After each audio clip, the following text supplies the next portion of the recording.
Hachette Audio presents Rich Dads Increase Your Financial IQ. Get smarter with your money. Written by Robert T. Kiyosaki, with special thanks to Jake Johnson for collaborative editorial work. Read by Dave Mallow.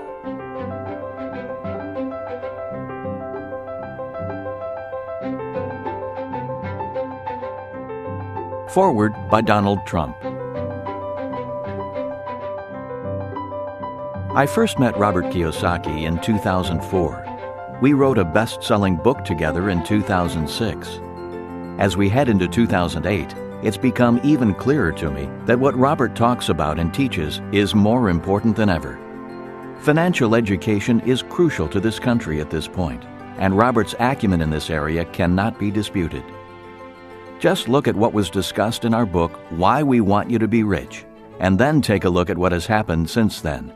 I'd say we knew what we were talking about. Robert is taking you one step further with Rich Dads Increase Your Financial IQ, and I have every reason to believe he will be as prescient as we were in 2006. I would advise you to pay attention to what he has to say. Robert and I have shared concerns, and we have traveled similar paths as teachers and businessmen. Both of us had rich dads who helped to shape our lives, our spirits, and our many successes. We are both entrepreneurs and real estate investors, and we are successful because we had financial education. We know its importance and are serious when it comes to financial literacy.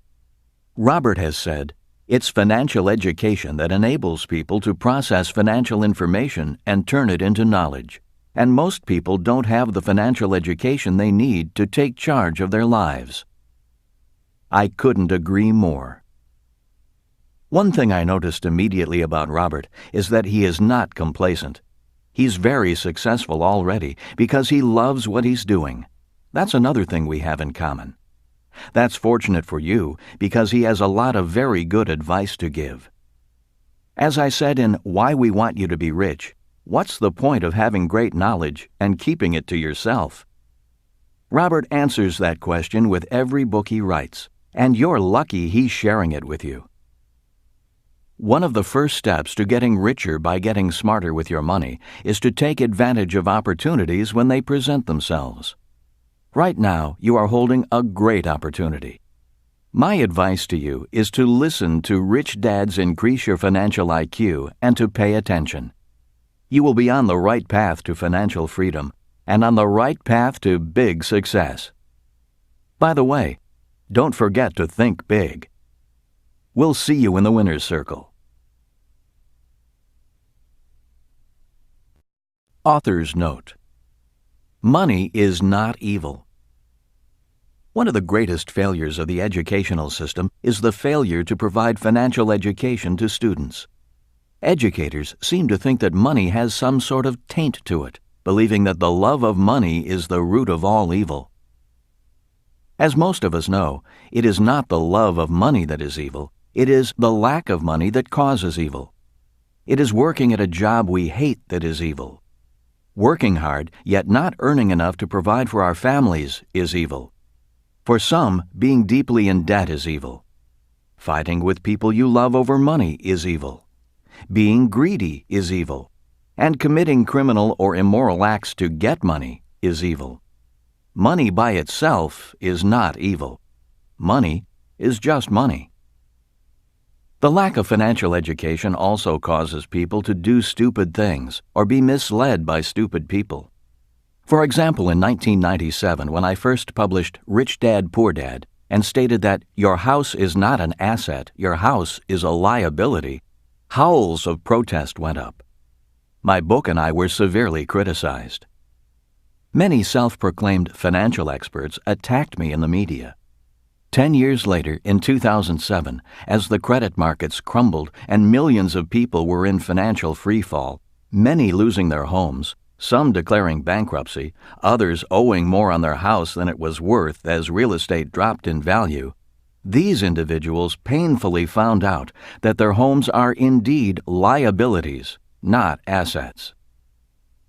Today, many financial experts continue to recommend work hard, save money, get out of debt, live below your means, and invest in a well-diversified portfolio of mutual funds. The problem with this advice is that it is bad advice. The rules of money have changed. Today, there is a new capitalism. Saving money, getting out of debt, and diversifying worked in the era of old capitalism.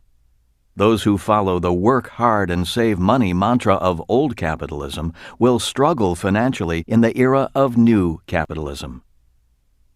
It is this author's opinion that the lack of financial education in our school systems is a shame.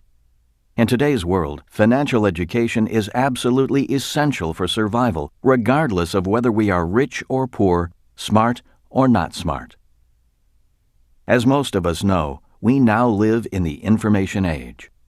Without financial education, people cannot process information into useful knowledge. Without financial knowledge, people struggle financially. Without financial knowledge, people do things such as buy a house and think their home is an asset. Or save money, not realizing that since 1971, their money is no longer money, but a currency. Or do not know the difference between good debt and bad debt. Or why the rich earn more, yet pay less in taxes. Or why the richest investor in the world, Warren Buffett, does not diversify. Without financial knowledge, people look for someone to tell them what to do. And what most financial experts recommend is to save money, get out of debt, live below your means, and invest in a well-diversified portfolio of mutual funds.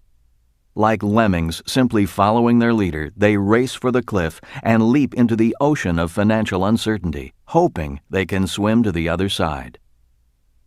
This audiobook will not tell you what to do. This audiobook is not about financial advice.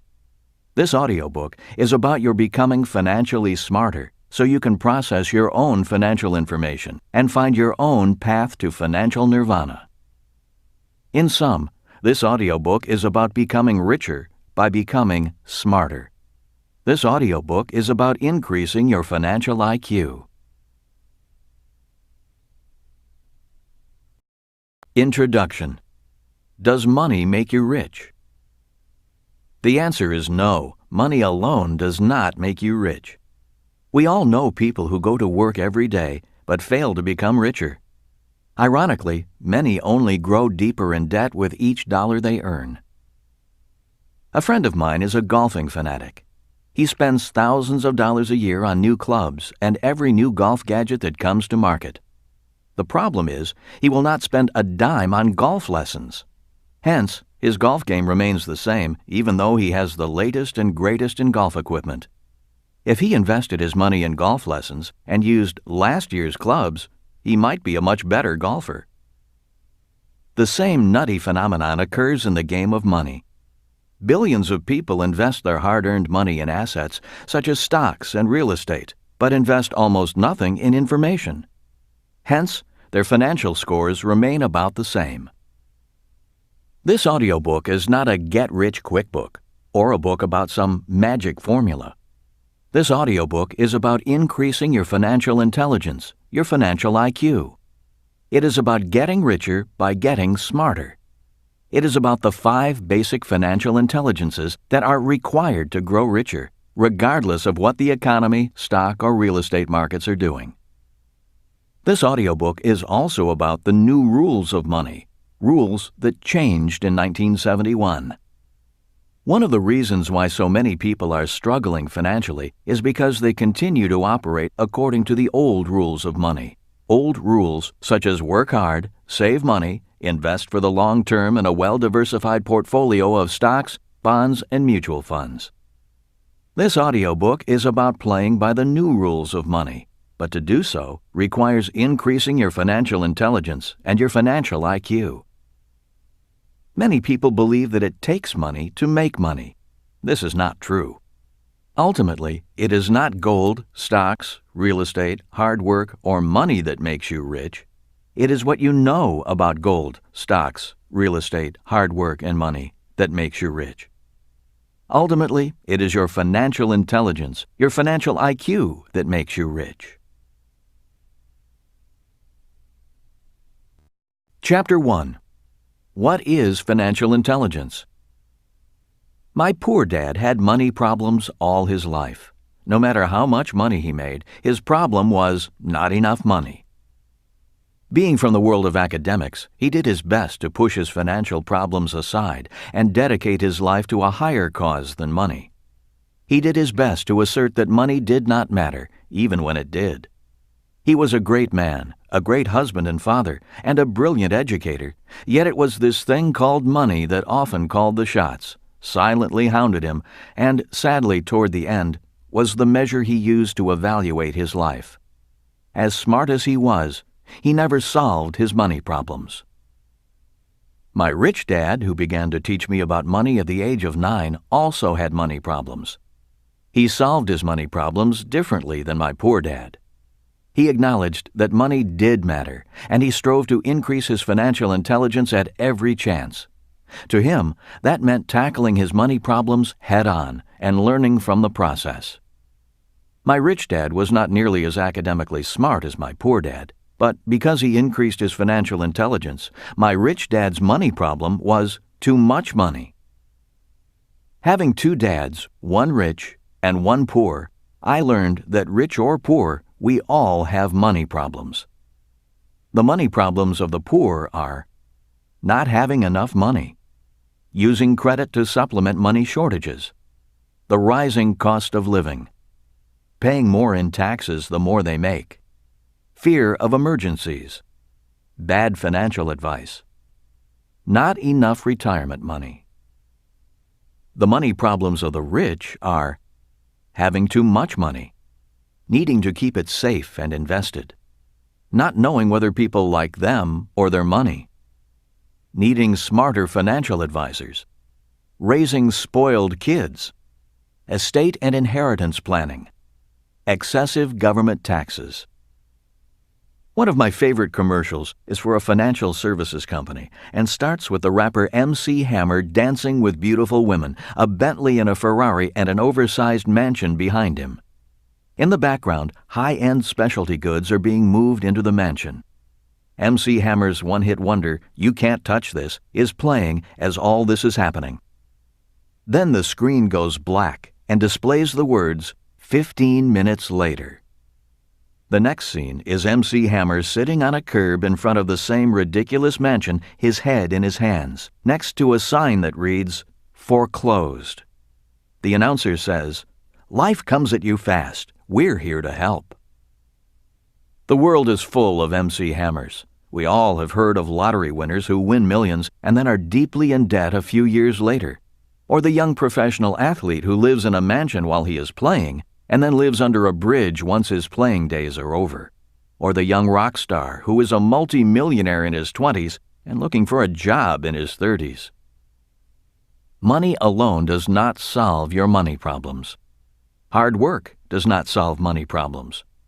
The world is filled with hard-working people who have no money to show for it, hard-working people who earn money yet grow deeper in debt, needing to work even harder for even more money. Education does not solve money problems. The world is filled with highly educated poor people. A job does not solve money problems. For many people, the letters JOB stand for just over broke. There are millions who earn just enough to survive but cannot afford to live. Many people with jobs cannot afford their own home, adequate health care, education, or even set aside enough money for retirement. What solves money problems? Financial intelligence solves money problems. Some examples of very common money problems are: I don't earn enough money. I'm deeply in debt. I have $10,000. What should I invest in? My child wants to go to college, but we don't have the money. I don't have enough money for retirement. I don't like my job, but I can't afford to quit. I'm retired and I'm running out of money. When I was a young boy, Rich Dad said to me, "Money problems make you smarter if you solve the problem. If you do not solve your money problem, that problem often grows into more problems." If you want to increase your financial intelligence, you need to be a problem solver. Rich Dad used the example of having a toothache to illustrate what he meant by a problem leading to other problems. He said, "Having a money problem is like having a toothache. If you do not handle the toothache makes you feel bad. If you feel bad, you may not do well at work because you are irritable. Not fixing the toothache can lead to further medical complications because it is easy for germs to breed and spread from your mouth. One day you lose your job because you have been missing work due to your chronic illness. Without a job, you cannot pay your rent. If you fail to solve the problem of rent money, you are on the street, homeless, in poor health, eating out of garbage cans, and you still have the toothache." While an extreme example, that story stayed with me. I realized at a young age the importance of solving problems and the domino effect caused from not solving a problem. Many people do not solve their financial problems when they are small and at the toothache stage. For example, when short of money, many people use their credit cards to cover the shortfall. Soon they have credit card bills piling up and creditors hounding them for payment. To solve the problem, they take out a home equity loan to pay off their credit cards. The problem is they keep using the credit cards. Now they have a home equity mortgage to pay off and more credit cards. To solve this credit problem, they get new credit cards to pay off the old credit cards. Soon they cannot pay their mortgage or their credit cards and decide to declare bankruptcy. The trouble with declaring bankruptcy is that the root of the problem is still there, just like the toothache. Rather than address the root of the problem, spending habits in this case, many ignore the problem. If you don't pull a weed up by the root and only cut off the top, it will come back quicker and bigger. The same is true for your financial problems. While these examples may seem extreme, they are not uncommon. The point is that financial problems are a problem, but they are a solution as well. If people solve problems, they get smarter. Their financial IQ goes up. Once smarter, they can now solve bigger problems. If they can solve bigger financial problems, they get richer. The cause of poverty. Poverty is caused by a person's being overwhelmed by problems he or she can't solve. Not all causes of poverty are financial problems. They can be problems like drug addiction, marrying the wrong person, living in a crime-ridden neighborhood, not having job skills, not having transportation to get to work, or not affording health care. Some of today's financial problems, such as excessive debt and low wages, are caused by circumstances beyond an individual's ability to solve, problems that have more to do with our government and a smoke and mirrors economy. For example, one of the causes of low wages is high-paying manufacturing jobs moving overseas. Today there are plenty of jobs, but they are in the service sector, not manufacturing. When I was a kid, General Motors was the nation's largest employer. Today, Walmart is the nation's biggest employer. We all know that Walmart isn't known for its high-paying jobs or its generous pensions. 50 years ago, it was possible for a person without much education to do well financially. Even if you had only a high school degree, a young person could get a relatively high-paying job manufacturing cars or steel. Today, it's manufacturing burgers. 50 years ago, the manufacturing companies provided health care and retirement benefits.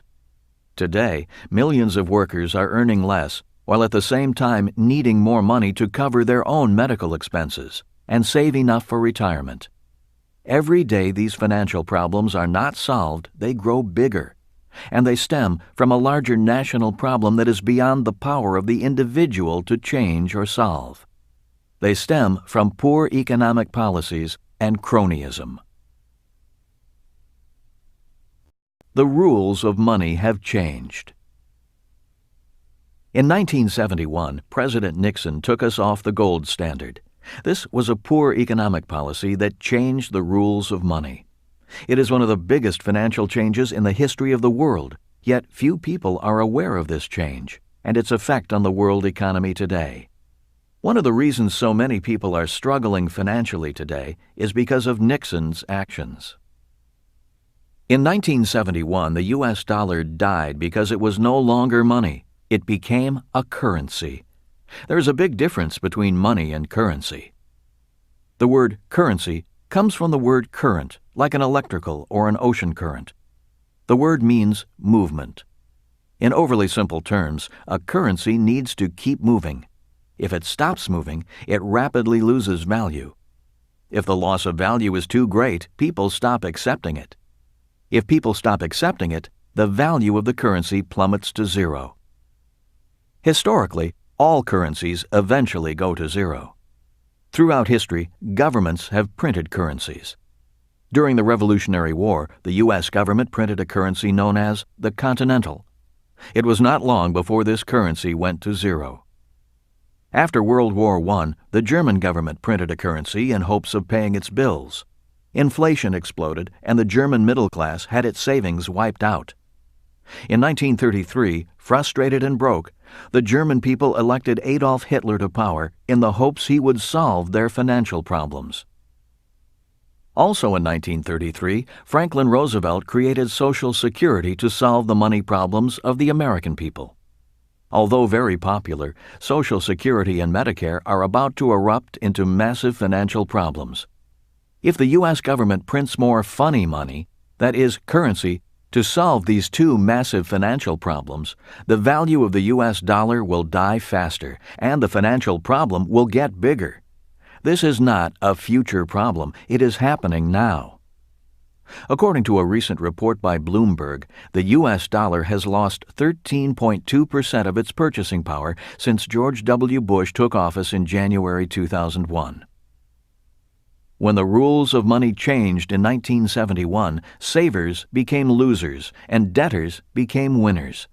A new form of capitalism emerged. Today, when I hear people saying, "You need to save more money," or "save for retirement," I wonder if the person realizes that the rules of money have changed. Under the old rules of capitalism, it was financially smart to save money. But in the new capitalism, it's financial insanity to save a currency. It makes no sense to park your currency. A currency's purpose is to acquire assets that are either appreciating in value or producing cash flow. A currency must move quickly to acquire real assets with real value, because the currency itself is rapidly declining in value. Another change in the rules of money. Another change in the rules of money occurred in 1974. Prior to 1974, businesses took care of an employee's retirement. They guaranteed the retiree a paycheck for as long as the retiree lived. As you probably already know, that is not the case any longer. Pension plans that pay an employee for life are called defined benefit or DB pension plans. Today, very few companies offer these plans. They are simply too expensive. After 1974, a new type of pension plan emerged, the Defined Contribution (DC) plan. Today, such plans are known as 401ks, IRAs, KIOs, etc. Simply put, a DC plan has no guarantee of a paycheck for life. You only get back what you and your employer contribute, if you and your employer contribute anything. The newspaper USA Today found in a survey that the greatest fear in America today is not terrorism, but the fear of running out of money during retirement. And the fear is valid. The U.S. education system doesn't equip its citizens with the financial knowledge required to successfully invest for retirement. If schools teach anything about money, they teach kids to pick a few mutual funds and pay bills on time. Hardly enough financial education to handle the financial problems we face. Beyond that, most people don't realize that the rules of money have changed, and that if they are savers, they are losers. That the rules of money have changed, that those changes make you poorer, and that they are out of your control may seem unfair, and it is. The key to becoming rich is to recognize that the system is unfair, learn the rules, and use them to your advantage. How the poor handle money problems. When it came to describing the poor, Rich Dad said, The poor see money problems only as problems. Many feel they are victims of money. They think that if they had more money, their money problems would be over. Little do they know that their attitude towards money problems is the problem. Their inability to solve or avoidance of them only prolongs their money problems and makes them bigger. Instead of becoming richer, they become poorer. Instead of increasing their financial IQ, the only thing the poor increase is their financial problems. How the middle class handle money problems. While the poor are the victims of money, the middle class are prisoners of money. In describing the middle class, Rich Dad said, "The middle class solve their money problems differently. Instead of solving the money problem, they think they can outsmart their money problems. The middle class will spend money to go to school so they can get a secure job. Most are smart enough to earn money and put up a firewall, a buffer zone between them and their money problems. They buy a house, climb the corporate ladder, and save for retirement by buying stocks, bonds, and mutual funds. They believe their academic or professional education is enough to insulate them from the cruel, harsh world of money." At the age of 50, said Rich Dad, many middle-aged people discover that they are a prisoner in their own office. Many are valued employees. They have experience. They earn enough money and have enough job security. Yet deep down they know they are trapped financially, and they lack the financial intelligence to escape from their office prison. They look forward to surviving 15 more years, when at age 65 they can retire and then begin to live. On a leaner budget, of course. How the rich handle money problems. When looking at financial intelligence, it becomes easy to see that there are 5 core intelligences an individual must develop to become rich. This audiobook is about those 5 financial intelligences. This audiobook is also about integrity. When most people think of the word integrity, they think of it as an ethical concept. That is not what I mean when I use the word. Integrity is wholeness. According to Webster's, it is the quality or state of being complete or undivided. A person who has mastered the 5 financial intelligences in this audiobook has achieved financial integrity. When the rich have money problems, they use their financial integrity, developed through many years of facing and solving problems, to solve those problems. If the rich don't know the answer to their money problems, they don't walk away and throw in the towel. They seek out experts who can help them solve their problems. In the process, they become financially more intelligent and are that much more equipped to solve the next problem when it comes around. The rich don't quit, they learn, and by learning, they grow richer. In the following chapters, I will go into the 5 financial intelligences people need to develop if they want to increase their financial IQ. Personally, my days are dedicated to increasing the 5 financial intelligences. For me, my financial education never stops. At the start, my process to increase my financial IQ was difficult and clumsy, just like my golf game. There was a lot of failure, a lot of money lost, a lot of frustration, and a lot of personal doubt. At first, my classmates made more money than me. Today, I make much more money than most of my classmates. While I do enjoy the money, I work primarily for the challenge. I love learning. I work because I love the game of money, and I want to be the best I can be at my game. I could have retired a long time ago, but what would I do if I retired? Play golf? Golf is not my game. Golf is what I do for fun. Business, investing, and making money is my game. I love my game. I am passionate about the game. So if I retired, I would lose my passion. And what is life without passion? Do I think everyone should play this game of money? My answer is, like it or not, everyone is already playing the game of money. Rich or poor, we are all involved in the game of money.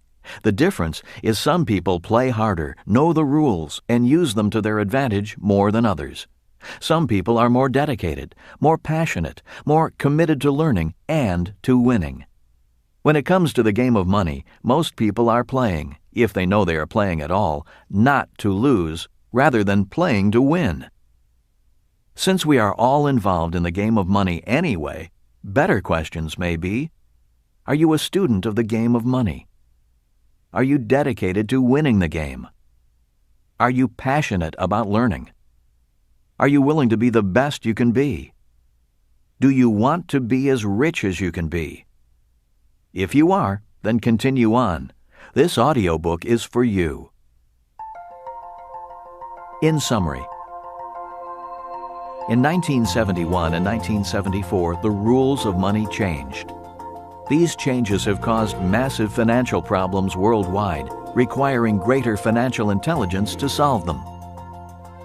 Many people hope the government will solve their financial problems. I do not know how the government can solve your problems when it cannot solve its own money problems. In my lifetime, America went from the richest country in the world to the biggest debtor nation in the world. In my opinion, it is up to individuals to solve their own problems. The good news is that if you solve your own problems, you get smarter and richer. The lesson to be remembered from this chapter is that rich or poor, we all have money problems. The only way to get rich and increase your financial intelligence is to actively solve your money problems. Chapter 2. The 5 Financial IQs. There are 5 basic financial IQs. They are making more money, protecting your money, budgeting your money, leveraging your money, improving your financial information. Financial intelligence versus financial IQ. Most of us know that a person with a mental IQ of 130 is supposedly smarter than a person with an IQ of 95. The same parallels can be drawn with financial IQ. You can be the equivalent of a genius when it comes to academic intelligence, but the equivalent of a moron when it comes to financial intelligence. Often I am asked, what is the difference between financial intelligence and financial IQ? My reply is, financial intelligence is that part of our mental intelligence we use to solve our financial problems. Financial IQ is the measurement of that intelligence. It is how we quantify our financial intelligence. For example, if I earn $100,000 and pay 20% in taxes, I have a higher financial IQ than someone who earns $100,000 and pays 50% in taxes. Financial IQ number 1. Making more money. Most of us have enough financial intelligence to make money. The more money you make, the higher your financial IQ number 1. In other words, a person who earns $1 million a year has a measurably higher financial IQ number 1 than a person who earns $30,000 a year. And if 2 people each make $1 million a year and one pays less in taxes than the other, that person has a higher financial IQ. Financial IQ number 2. Protecting your money. A simple truth is that the world is out to take your money.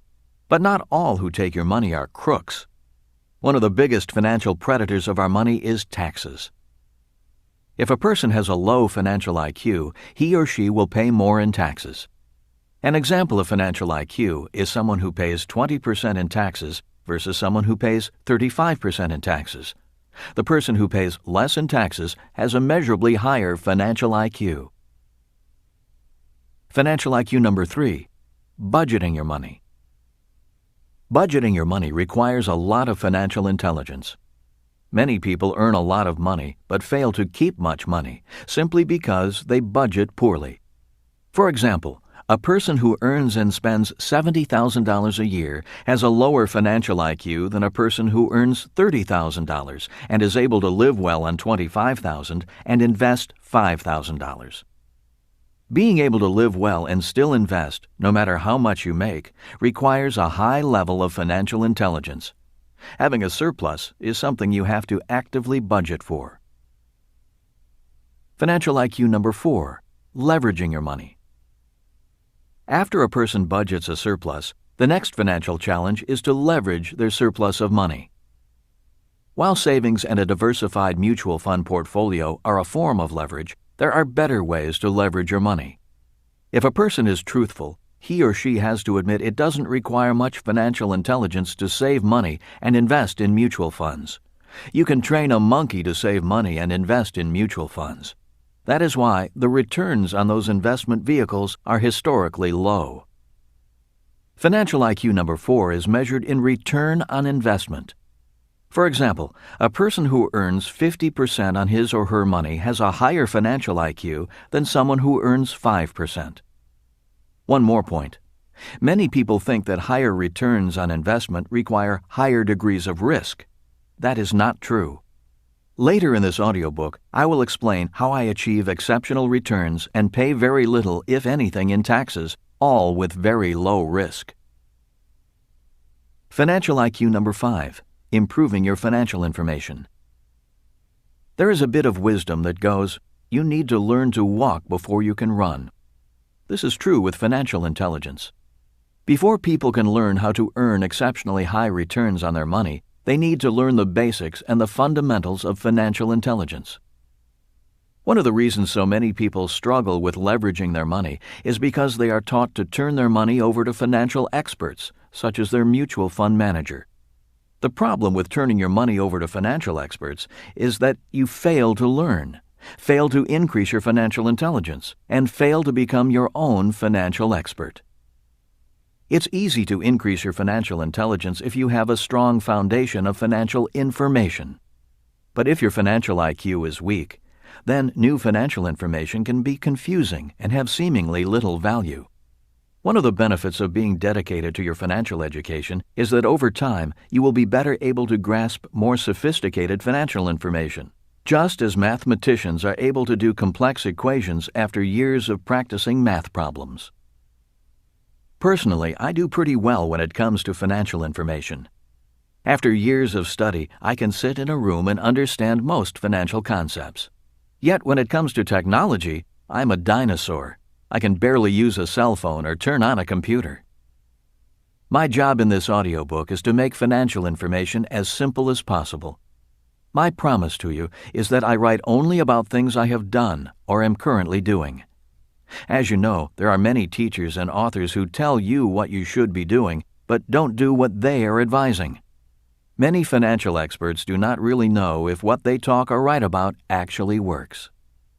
This does not mean I recommend you do exactly what I do, nor does it mean what I do will work for you.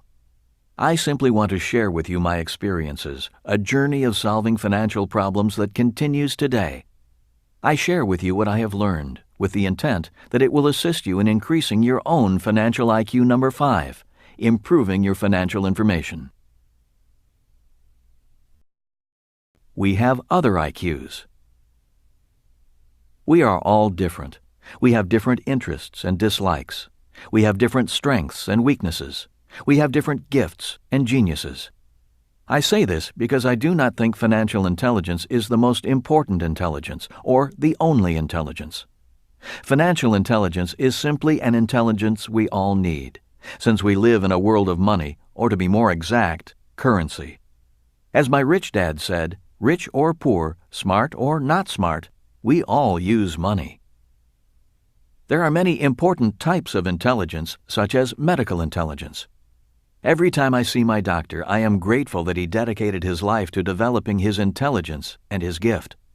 I am also glad I have enough money and insurance to pay for whatever medical challenges I may face.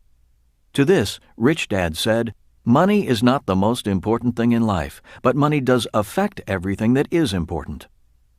When you think about it, money affects our standard of living, health, and education.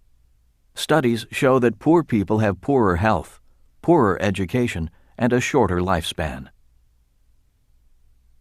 In summary, after 1971, the dollar turned into a currency. In 1974, businesses stopped paying employees a paycheck for life. As a result of these two major changes, financial intelligence became more important than ever. In summary, the 5 financial IQs are: Financial IQ number 1, making more money. Financial IQ number 2, protecting your money. Financial IQ number 3, budgeting your money. Financial IQ number 4, leveraging your money. Financial IQ number 5, improving your financial information. Financial intelligence is the intelligence we use to solve our specific financial problems, and financial IQ measures or quantifies our results. And now, on to financial IQ number 1, making more money. Chapter 3, Financial IQ number 1, making more money. After 4 years at the U.S. Merchant Marine Academy, I graduated in 1969 and got my first job with Standard Oil sailing on their oil tankers. It was a great job with a great company. I only worked for 7 months and then had 5 months off, got to see the world, and the pay was pretty good at approximately $47,000 a year.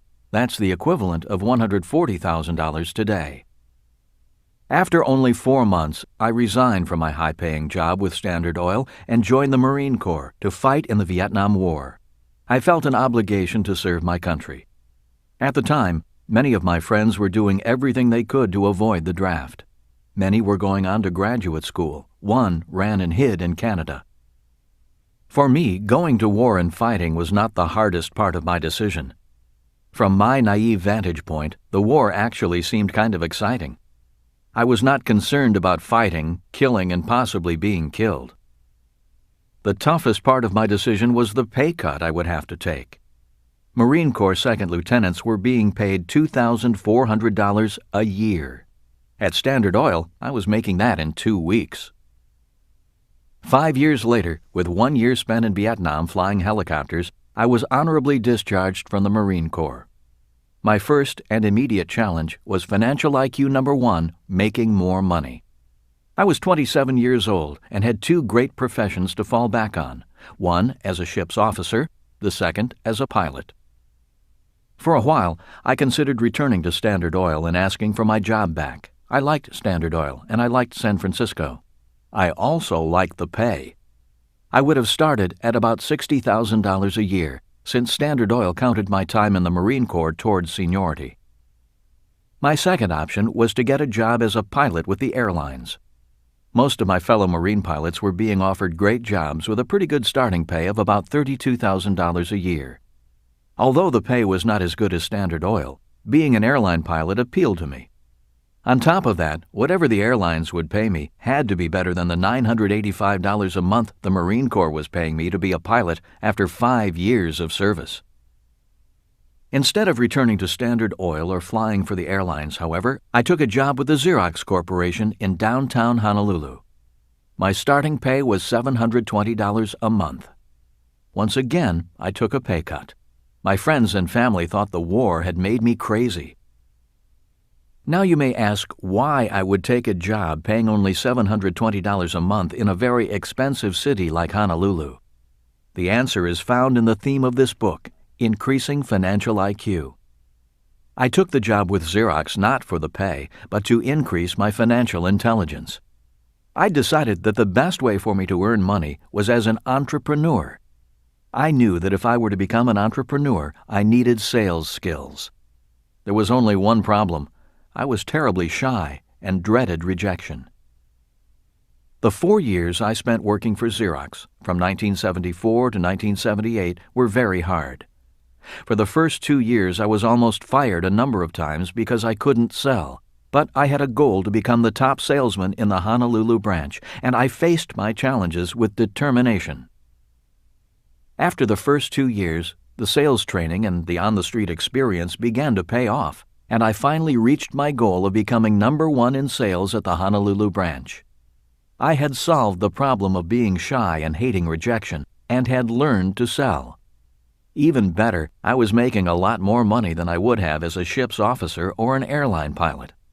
If I had just settled into a job after the war, I would never have overcome my fear of rejection and my shyness, and I would never have reaped the rewards of facing those challenges and conquering them. I learned a valuable lesson from my experience at Xerox.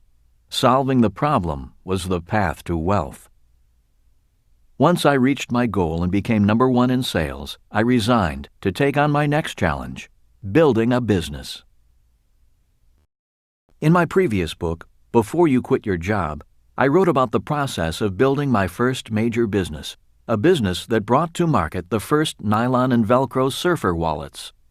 In that book, I wrote about the 8 components that make up any business, and about how not having all 8 of those business components is the reason why so many businesses fail and remain unprofitable. I believe it's a very important book for anyone who wants to be an entrepreneur and start their own business. In the book, I wrote about how my business went to extreme success in about a year, making me a millionaire, and then failed suddenly. I described the feelings of depression and loss, and a strong desire to run away and hide after the business collapsed. I was deeply in debt and facing the biggest financial problem of my life up to that point. Rich Dad, however, encouraged me to face my problems and rebuild the business instead of running and declaring bankruptcy. He reminded me that solving this messy problem would increase my financial intelligence. It was some of the best advice I've ever received. Rebuilding the wreckage of my business was my business school. The first thing I had to do was put together the 8 parts of my business. The second thing I had to do was redefine my business by finding a competitive niche. You see, by 1981, the year I was rebuilding the business, the market was inundated by other wallet makers. Prices for wallets dropped from $10 at retail, the price I had established, to $1 a wallet on the streets of Waikiki and the world. Nylon wallets had become a commodity, and as you know, the market for commodities goes to the lowest-priced producer. In order to compete as a commodity, I needed a market niche. I needed to become a brand. That opportunity came in the form of rock and roll. As described in Before You Quit Your Job, I stumbled into the rock and roll business and saved my business by licensing the rights to use rock band names on my wallets. Soon, I was producing wallets for Van Halen, Judas Priest, Duran Duran, Iron Maiden, and others. Because I was a legally licensed product, I got my retail price back up to $10 a wallet. Although I now had to pay a royalty to the bands, being a legally licensed rock and roll product opened doors to retailers across America and throughout the world. My business boomed, and money came pouring back in. As I've said, the way to increase one's financial intelligence is by solving the problem in front of you. By 1981, I had solved the problem of rebuilding my business. Then, the next problem appeared: beating my low-priced competitors and the imitators who took my product and were making money while I was losing money. This problem came in the form of pirates. The very people who copied my first product, the original nylon wallet, were now copying my competitive niche. They started producing the same licensed products I was producing, selling at lower prices, only not paying a royalty to the bands. After a few months of fighting the pirates, I realized the only people getting rich were my attorneys. There is a saying that goes, "If you can't beat them, join them." Tired of hemorrhaging money in a losing battle, I fired my attorneys and flew to Korea, Taiwan, and Indonesia to join forces with the pirates. Instead of fighting them in court, which was costing me much more money than I was making, I licensed my competitors to produce my wallets for me. My production costs dropped, my legal fees went down, and I had better factories behind me. I could now do what I did best: sell. Business boomed again. Soon our products were in department stores and at rock concerts. In 1982, a new television channel hit the airwaves, MTV. Our business went through the roof, and once again, money poured in.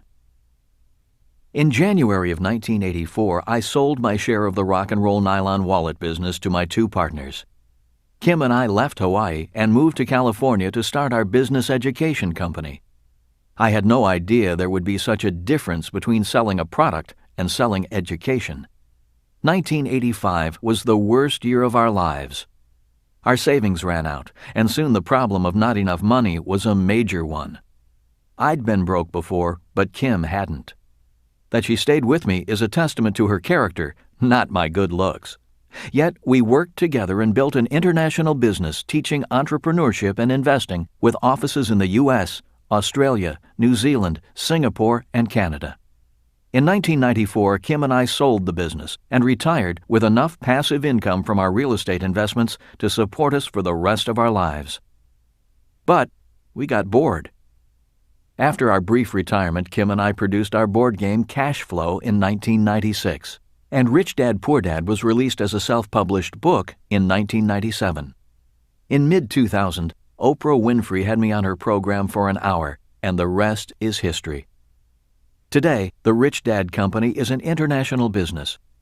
Much of the success is due to lessons learned from the failures and successes of my previous businesses. If I hadn't learned from solving my problems, I would never have made it this far. If I had thrown in the towel and let circumstances overwhelm me, you wouldn't be listening to this audiobook right now. Every goal has a process. As we all know, every worthwhile goal has a process and takes work. For example, to become a medical doctor, there is a rigorous process of education and training. Many people dream of becoming a doctor, but the process gets in their way.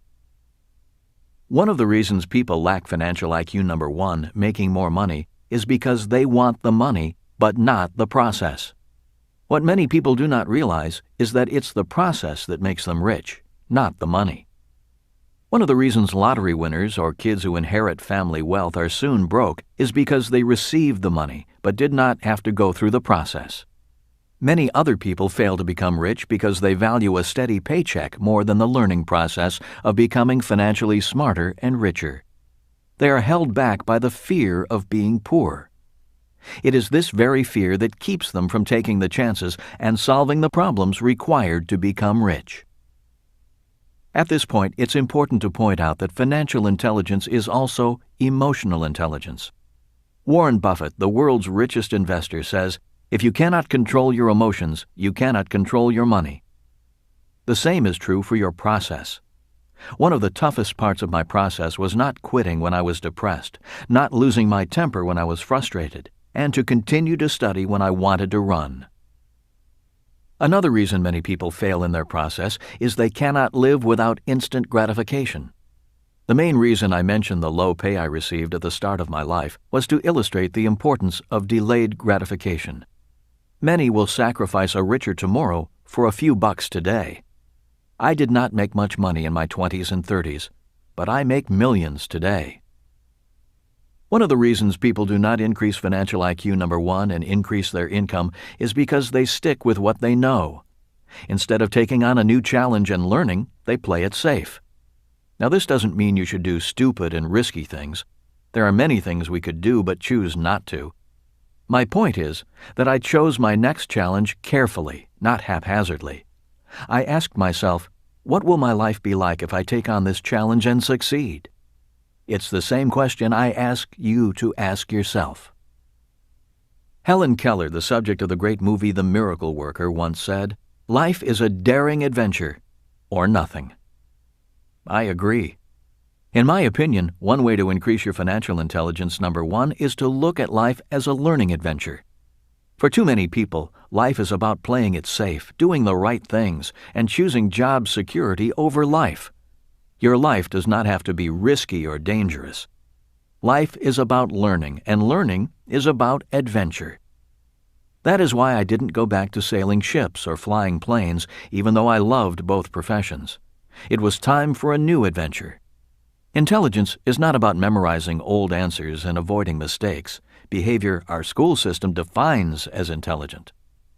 True intelligence is about learning to solve problems in order to qualify to solve bigger problems. True intelligence is about the joy of learning rather than the fear of failing. One of the reasons I make more money than my classmates who sailed ships or flew planes is because they worked for paychecks. I, on the other hand, wanted to build assets as an entrepreneur and acquire assets as an investor. In other words, if you look at the 4 types of people in the cash flow quadrant, employees and self-employed workers focus on the income column of their financial statement, and big business owners and investors focus on the asset column. One of the hardest things to get across to an employee or the self-employed worker is that a big business owner or investor doesn't work for money. A big business owner or investor technically works for free. Employees and the self-employed work to be paid, and they must be paid before they work. Working for free possibly for years, is not in their emotional or professional makeup. As a general rule, they do not work to build or acquire assets.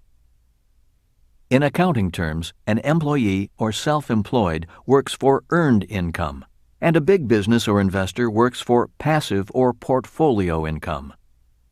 In the next chapter on Financial IQ number 2, Protecting Your Money, you will find out why the kind of income a person works for makes a big financial difference.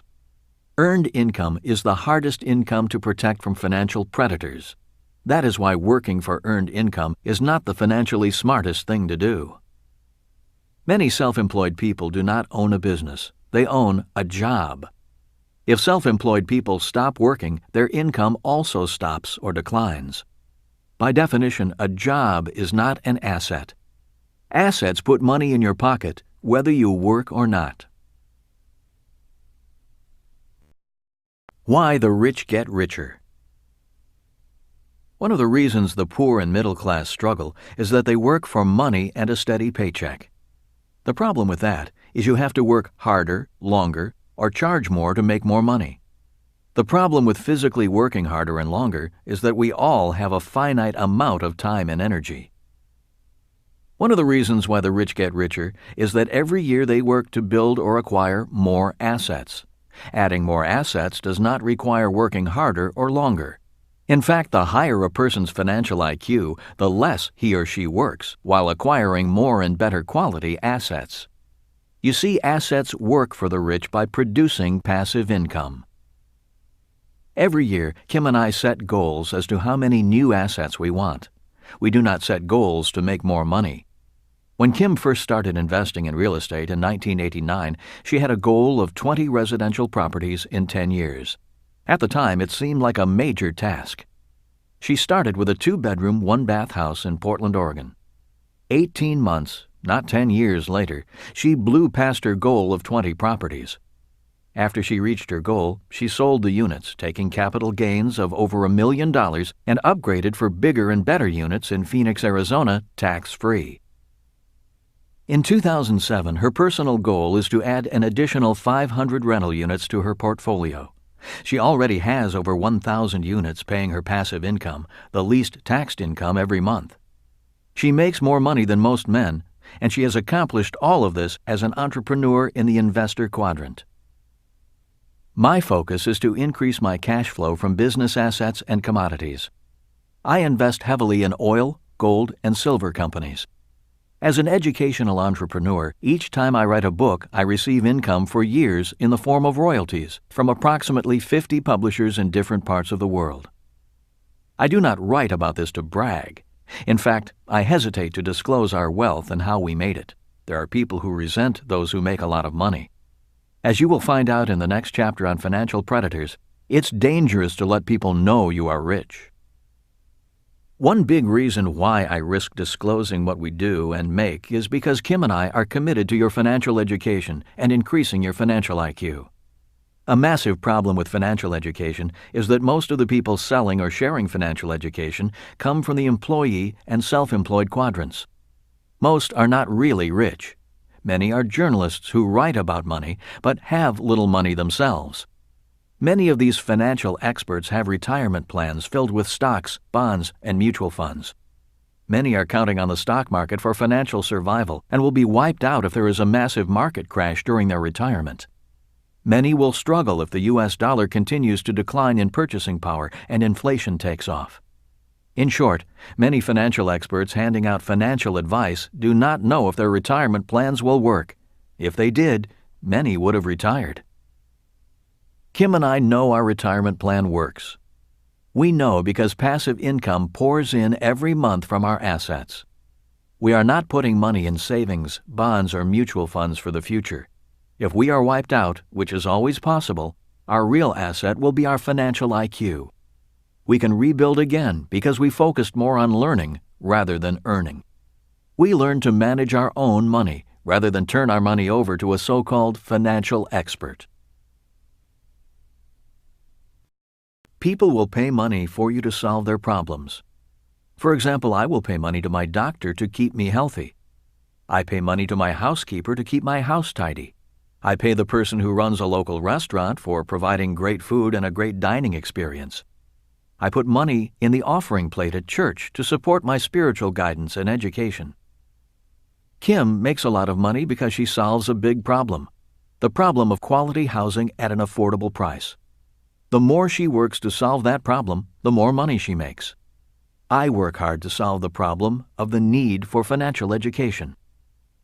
Simply put, there are trillions of ways to make more money because there are trillions, if not infinite, problems to solve. The question is, which problems do you want to solve? The more problems you solve, the richer you will become. A true capitalist is simply someone who recognizes a problem and creates a product or service to address that problem. You can charge a higher price if your product or service has a higher perceived value, but there needs to be added value. For example, I charge more money for my books and games because to some people there is more perceived educational value in them. For many other people, my books and games are not worth the price. Begin now to think about what problems you need to solve. Engage those problems head-on and the money will follow. And once you have that money, you're going to need to use every ounce of your financial intelligence to protect it. That's what the next chapter is all about. Financial IQ number 2, protecting your money.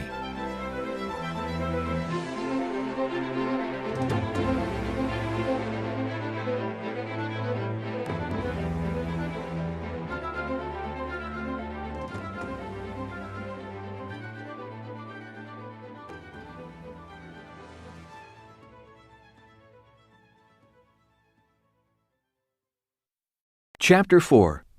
Financial IQ number 2, protecting your money. Protecting your money from financial predators is important. As most of us know, the world is filled with people waiting for the opportunity to help themselves to your money.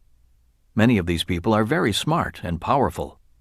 If they are smarter than you or have more power than you, they will get your money.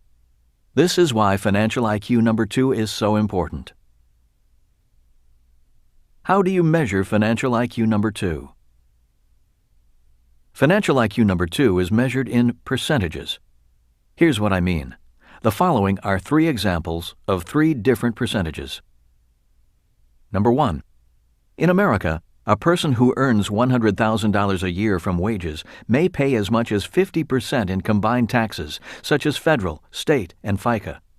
This person's net after-tax income is $50,000. Number 2. Another person earns $100,000 income from their investments and pays 15% in taxes. This person's net after-tax income is $85,000. Number 3. A third person earns $100,000 income and pays 0% in taxes. This person's net after-tax income is $100,000. In the examples above, the person who pays the least percentage in taxes has the highest financial IQ number 2, protecting your money, because less money is lost to financial predators. In later chapters, I will go into how to earn a lot of money and pay nothing in taxes legally. But for now, keep this simple idea in mind. Financial IQ number 2 measures the percentage of income a person keeps against the percentage of income financial predators take. Bunnies, birds, and bugs. Rich Dad's lessons to his son and me on the importance of protecting money from financial predators started at a very early age, before we had any money. Because we were young, Rich Dad used a very simple example of farmers to make his point. He said a farmer needs to protect his crops from bunnies, birds, and bugs. Bunnies, birds, and bugs are thieves to a farmer. Continuing on with his bee theme, Rich Dad's list of real-world financial predators included bureaucrats, bankers, brokers, businesses, barristers, brides, beaux, and brothers-in-law. The first B, bureaucrats. As we all know, taxes are our single largest expense. The job of the tax department is to get your money and to turn it over to a government bureaucrat who spends it. This is one reason why financial IQ number 2 is so important. You cannot become rich if all the money you make is taken from you by financial predators. Taxes are important. Before going on, I need to say that I am not against the government or paying taxes. Rich Dad said, "Taxes are an expense for living in a civilized society." He pointed out to his son and me that taxes pay for schools and teachers, fire and police protection, court systems, the military, roads, airports, and the general operation of the business of government. Rich Dad's frustration with taxes was that bureaucrats very rarely solved the problems they faced, which meant taxes had to keep going up. Realizing that we will only pay more in taxes, Rich Dad's philosophy was, a bureaucrat's job is to get their hands deeper in your pockets legally, and your job is to have them take as little as possible legally. Which political party is better? Just so you know, I am not Republican or Democrat, conservative or liberal, socialist or capitalist. When asked, I simply reply that I am all of the above. For example, as a capitalist, I want to make a lot of money and pay as little in taxes as possible. As a socialist, I make tax-deductible donations to charities and worthy causes, and I want my taxes to provide for a better society and care for those who truly cannot care for themselves. Many people believe that Republicans are better than Democrats when it comes to money. The facts do not support their belief. Republicans say Democrats tax and spend. Republicans, on the other hand, borrow and spend. The net result, regardless of party, is increasing long-term national debt, a debt that will be passed on to future generations in the form of higher taxes. In 1980, Republican President Reagan gave us supply-side economics, that is, voodoo economics. The new economic theories promoted by the great communicator Reagan, an actor, not an economist, were the illusion that we could cut taxes and continue to pay the government's bills by borrowing money. This is the same as taking a cut in pay and using credit cards to pay bills. When Thomas Gale Moore, then a member of President Reagan's Council of Economic Advisers, noticed that the United States was crossing the creditor-debtor threshold in the mid-1980s, he said not to worry, we can pay off anybody by running a press. Because of the 1971 change in our money and Reagan's supply-side economics, the national debt of the U.S. exploded. By the end of Reagan's reign, the federal debt was $2.6 trillion. President Reagan's vice president, the first George Bush, realizing the national debt was exploding due to the loss of revenue from Reagan's tax cuts, ran for president promising, "Read my lips, no new taxes." After he was elected, he raised taxes and was not reelected. Then President Clinton, a Democrat, entered office. After having a little trouble with his zipper, he left office claiming to have balanced the budget and not increased the national debt. Of course, just as he lied about his sex life, he lied about balancing the budget. He balanced the budget by counting tax dollars for Social Security and Medicare as income. Instead of the money going into the Social Security Trust Fund, he spent it. Clinton, however, did speak one truth during his term of office. He admitted that there was no such thing as a Social Security Trust Fund. During his presidency, Medicare began to operate in the red, meaning more money was going out than coming in. Soon, Social Security will be in the same predicament, as 78 million baby boomers begin to retire in 2008. Enter the second President Bush. Uniting the world after 9/11, he then used his popularity to wage war against Iraq on unsubstantiated claims. Today, he is one of the most unpopular presidents in history. Not only was the war a disaster, but in order to prevent a disaster in the economy, the Federal Reserve Bank cut interest rates and flooded the world with funny money under his watch. After just 5 years in office, President Bush has borrowed more money than all U.S. presidents in history combined. The current subprime crisis is the fruit of his economic policies. All of this is to say, it doesn't matter which party is elected into office. If it's Democrats, they will probably tax and spend. If it's Republicans, they will probably borrow and spend. The net result is the same: greater debt, bigger financial problems, and higher taxes. All funded by taking as much of your money as possible. The second B, bankers. Banks were created to protect your money from bandits. But what if you found out your banker was a bandit? What if you found out that the very people you entrusted with your money were siphoning off more money than you knew about, and doing it legally? While he was New York Attorney General, New York Governor Eliot Spitzer investigated a number of investment banking firms and large mutual fund companies, finding them guilty of several illegal practices. The very people the public entrusted with its money were skimming a little more money than they should have been. The guilty companies were fined a trifling amount compared to the dollar amounts they took. While the paltry size of the fines is disturbing, what is even more disturbing is that these bankers are still in business today. The problem is that Eliot Spitzer's investigation was limited to investment banking firms in New York City. The problem of bankers taking money from innocent customers is a worldwide one. As more businesses stop caring for workers for life, more workers are forced to save for their own retirement. Workers do not have the money to hire professional financial services like businesses do. This is causing the pool of financially naive money to grow like a hot air balloon, making bankers and people who sell financial services to workers grow richer and richer. Today, workers' retirement funds are fueling a global economic boom. Retirement funds are an ocean of money, unprecedented in world history, guarded by bankers, not you. The third B, brokers.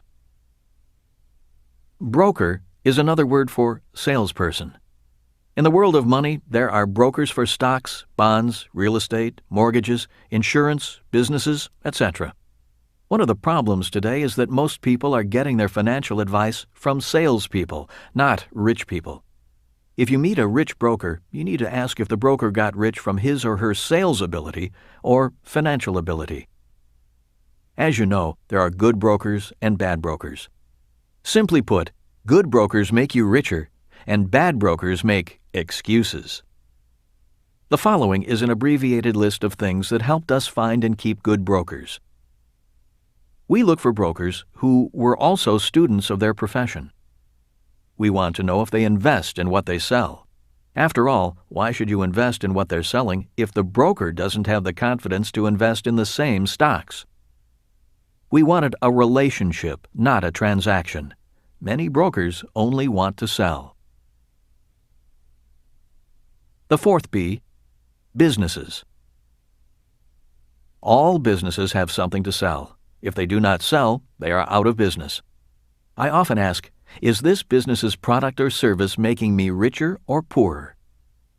One of the reasons so many struggle financially is they buy products that make them poorer, and then make themselves even poorer by paying for that product for years with high-interest credit cards. If you want to be rich, become a customer of businesses that are dedicated to making you richer. For example, I am a long-term customer of a number of investment newsletters and financial magazines. I am also a customer of businesses that sell educational products and seminars. In other words, I am a good customer to some of my competitors. I like spending money on products or services that make me richer. The fifth B, brides and beaux. We all know that some people marry for money. Both men and women marry for money rather than love. Like it or not, money plays an important role in any marriage. Rich Dad called people who marry for money love predators. The more money you have, the more they love you. In his much-publicized divorce, Paul McCartney may have to give up 50% of his estimated $1 billion estate. That is a lot of money. This shows that McCartney has earned a lot of money as a musical genius, but his lack of financial IQ number 2 is costing him a lot of money that a little premarital planning might have saved him. The sixth B, brothers-in-law. Death is the final exit. It is another time when predators appear, or I should say, vultures. If you are rich, not having a financial IQ can be expensive for your loved ones. Your brother-in-law's grandchildren, children you've never met, suddenly become family and come to cry at your funeral. If you have a high financial IQ, the percentage of your money these grieving relatives receive will be controlled by you even after you have moved on. Those with a high financial IQ have wills, trusts, and other legal means of protecting their wealth and final wishes from death predators. The seventh B, barristers. You may remember the person who sued McDonald's claiming the coffee was too hot. That is an example of a financial predator using the court system to get your money. Millions of people are waiting for any excuse to use a lawsuit to get rich. This is why the seventh B is for barristers or lawyers. There are lawyers whose sole purpose in life is to take you to court and take your money. Knowing these predators are lurking, there are 3 things a financially intelligent person must do. Keep nothing of value in your name. It was my poor dad who proudly said, "My house is in my name." Financially smart people would not have their houses in their names. Buy personal liability insurance immediately. Remember, you cannot buy insurance when you need it. You must buy it before you need it. Hold assets of value in legal entities. In the U.S., the good legal entities are C corporations, S corporations, limited liability corporations, LLCs, and limited liability partnerships, LLPs. There are also bad legal entities. These are sole proprietorships and general partnerships. The rules have changed. As you know, in 1974, workers needed to become investors saving for their retirement. This gave rise to the 401k. The problem with a 401k is that the government plugged this loophole for workers too. Let me explain. When a person works for money, his or her income is taxed as earned income, the most highly taxed income. When a worker withdraws money from his or her 401k plan, that income comes out as, you guessed it, earned income. Guess what interest from savings is taxed at? Once again, earned income. This means a person who works hard, saves money, gets out of debt, and saves for retirement in a 401k plan is working for the most highly taxed income, earned income. This is not financially intelligent. People following these rules demonstrate a low financial intelligence because they give away a large percentage of their income. A financially intelligent person does not want a big paycheck. A financially educated person would rather be paid royalties or dividends because taxes are lower on these types of income. A knowledgeable investor at least knows enough to invest for portfolio or passive income. Personally, I am not trying to change the system. My personal philosophy is that it is easier to change myself than to change the system. In other words, I am not a person who battles the winds that drive windmills. Hence, I am not politically inclined. I don't believe politics or politicians are effective against those who run the world of money. It seems that most politicians, in order to be elected, need to be pawns of the very people who control the world's money. Most financial advisors are employees of these world bankers. I simply want to know the rules and play by the rules. This does not mean I believe the rules are fair or equitable. They aren't. The rules of money are what they are, and they change regularly. Besides, this new world of money, even though unfair, has done a lot of good. It has brought tremendous wealth and new products to the world, raising the standards of living everywhere. Quality of life for billions of people is improving. Money has done a lot of good. Unfortunately, these changes have come at great expense to many countries, our environment, and many people. Many have become very rich taking advantage of the financially naive. Many have become rich by taking the wealth of others. This is why financial IQ number 2, protecting your money, is a very important financial intelligence. Ignorance is bliss, and that's what the financial predators are banking on, your ignorance making them blissfully rich. Chapter 5. Financial IQ number 3, budgeting your money. My poor dad often advised, live below your means. My rich dad said, if you're going to be rich, you need to expand your means. In this chapter, you will find out why living below your means is not a financially intelligent way to become rich. You will learn about budgeting and that there are 2 kinds of budgets. One is a budget deficit, and the other is a budget surplus. The reason financial IQ number 3 is so important is because learning how to budget for a surplus is the key to becoming rich and staying rich.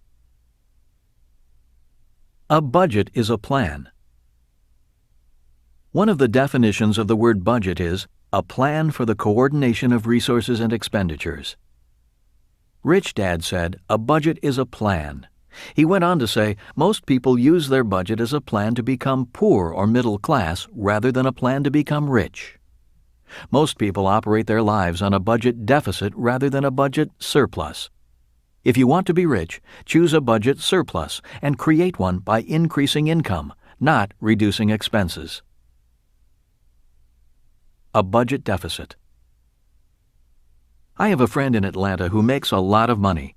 He has to make a lot of money. If he stops making a lot of money, his money problems will eat him alive. He has chosen to create a budget deficit. Every time Dan makes more money, he either buys a bigger house, a newer car, or takes an expensive vacation with the kids. He has another bad habit. Every 10 years or so, he marries a younger woman and has a new child. Dan grows older, but his wives are always about the same age, 25. Dan is an expert at taking a lot of money and making his money problems worse through deficits. A budget surplus. The second financial choice is to plan for a budget surplus. After making money, financial IQ number 1, and protecting your money, financial IQ number 2, learning how to budget for a surplus is essential for achieving financial integrity. The following are a number of lessons I have learned from my rich dad and other wealthy people about budgeting for a budget surplus. Budget tip number 1. A budget surplus is an expense. This is one of the best financial lessons my rich dad passed on to his son and me. Pointing to the financial statement, he said, "You have to make a surplus an expense." In Rich Dad, Poor Dad, I wrote about the importance of paying yourself first. Most people know they should save, tithe, and invest. The problem is, after paying their expenses, most people don't have any money left to do so. In other words, most of the middle class's financial priorities are: priority number 1, get a high-paying job. Priority number 2, make the mortgage and car payments. Priority number 3, pay bills on time. Priority number 4, save, tithe, and invest. In other words, paying themselves first is their last priority. In order to create a budget surplus, a surplus must be a priority. The best way to make a surplus a priority is to reprioritize your spending habits. Make saving, tithing, and investing at least priority number 2, and list them as an expense on your financial statement. I know most of you can agree with the logic of what I am saying and agree that people need to make saving, tithing, and investing a higher priority. I also know this is easier said than done, so let me tell you how Kim and I handled this problem. Soon after we were married, we had the same financial problems many newlyweds have. We had more expenses than income. To solve this problem, we hired Betty the bookkeeper. Betty was instructed to take 30% of all income off the top as an expense and put that money in the asset column. Using simple numbers as an example, if we had $1,000 in income and $1,500 in expenses, Betty was to take 30% of the $1,000 and put that money in the asset column.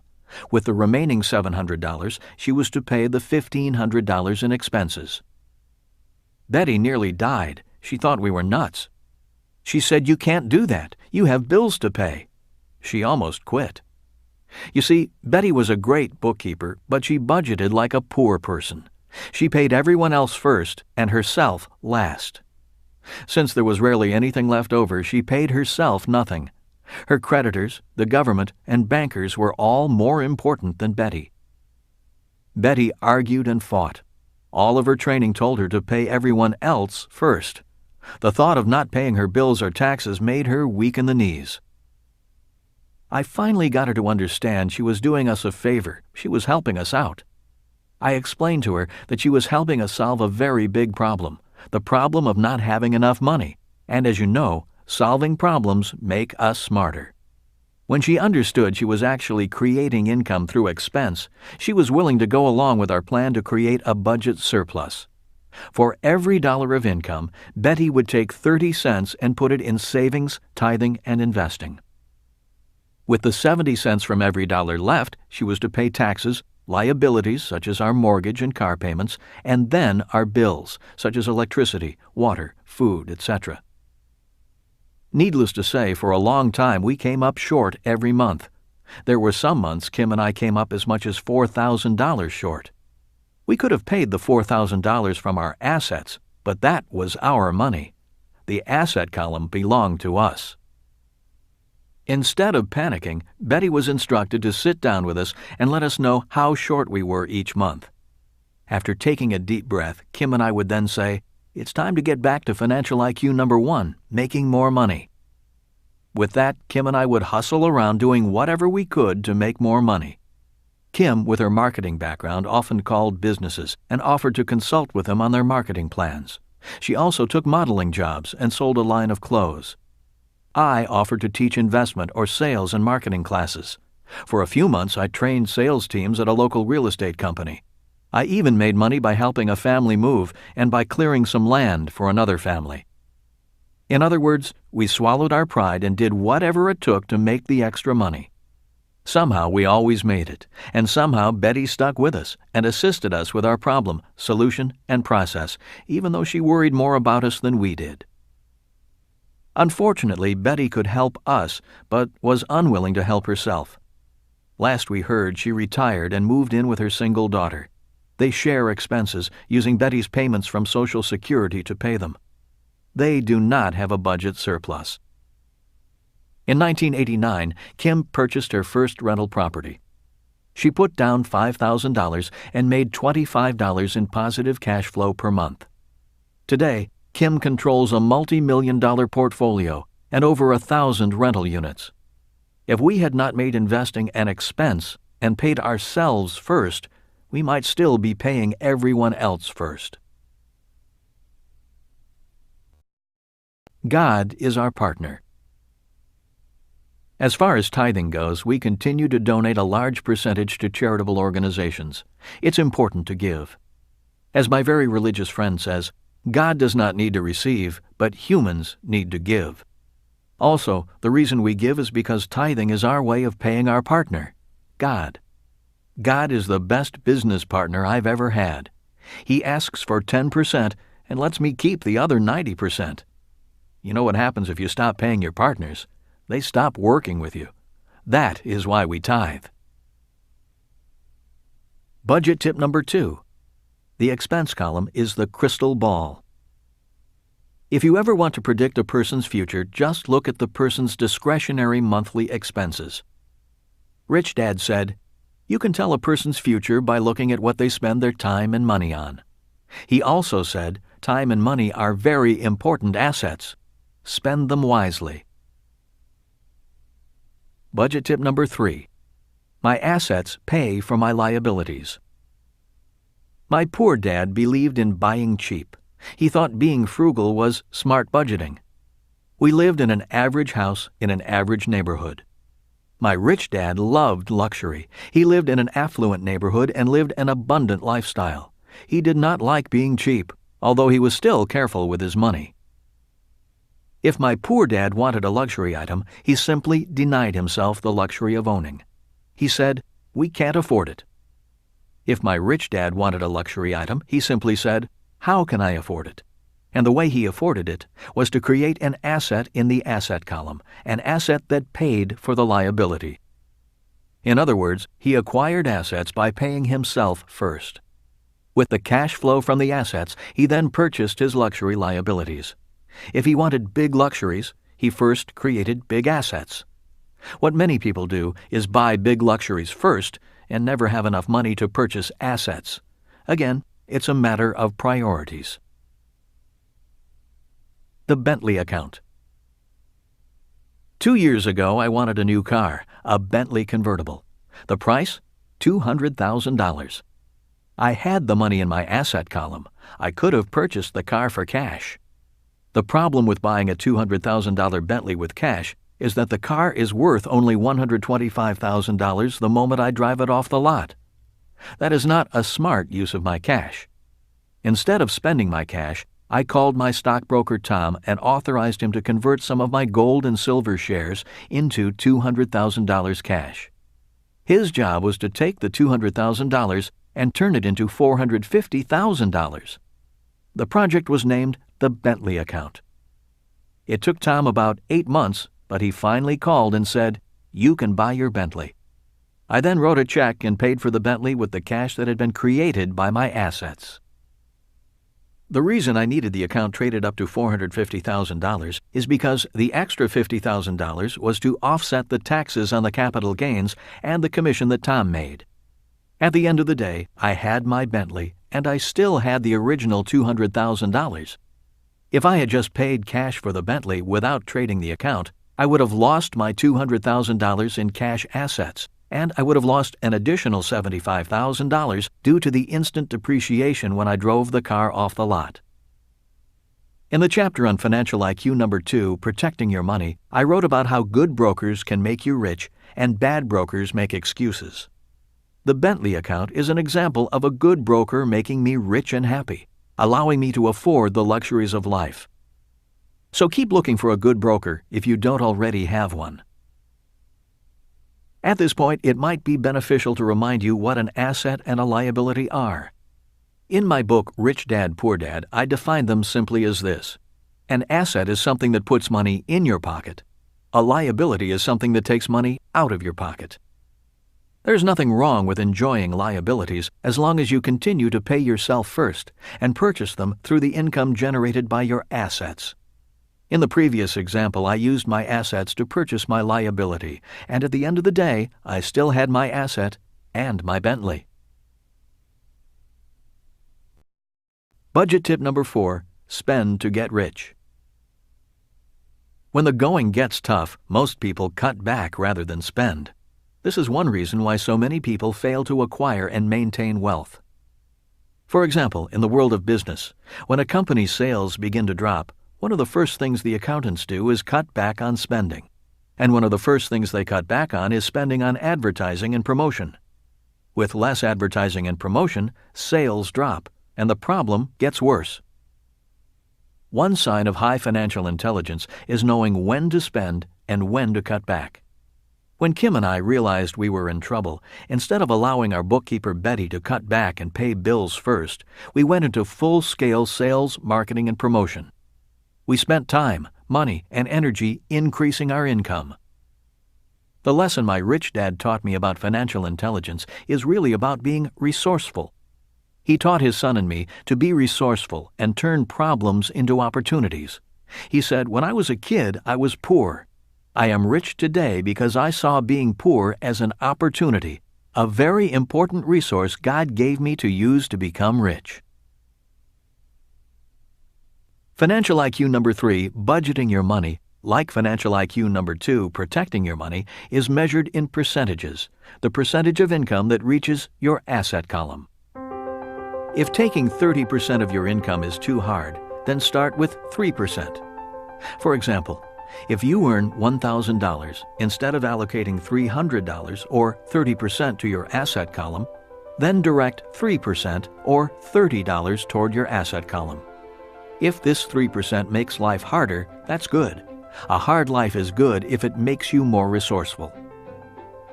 The higher percentage you direct to your asset column, the higher your financial IQ.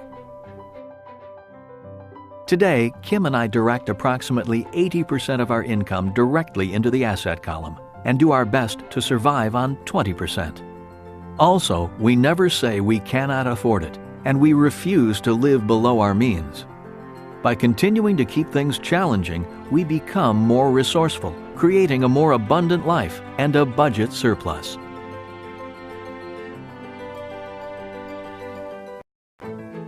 Chapter 6. Financial IQ number 4, Leveraging Your Money. On August 9, 2007, the stock market plunged nearly 400 points. The Federal Reserve and central banks around the world began injecting billions in cash into the economy to make sure the panic did not spread. The market was still nervous the next day. As I was getting ready for the day, a newscaster on a morning television program was interviewing 3 financial planners and getting their opinions. Their unanimous advice was, don't panic, stay the course. When asked for further advice, all 3 said, save money, get out of debt, and invest for the long term in a well-diversified portfolio of mutual funds. As I finished shaving, I wondered if these financial experts had all gone to the same school for parrots. Finally, one advisor took a moment to say something different. She began by condemning the real estate market for causing the mess in the stock market, blaming greedy investors, unscrupulous real estate agents, and predatory mortgage lenders for causing the subprime mortgage mess, which led to the crash in the stock market. This advisor said, I told my clients that real estate was risky, and my advice has not changed.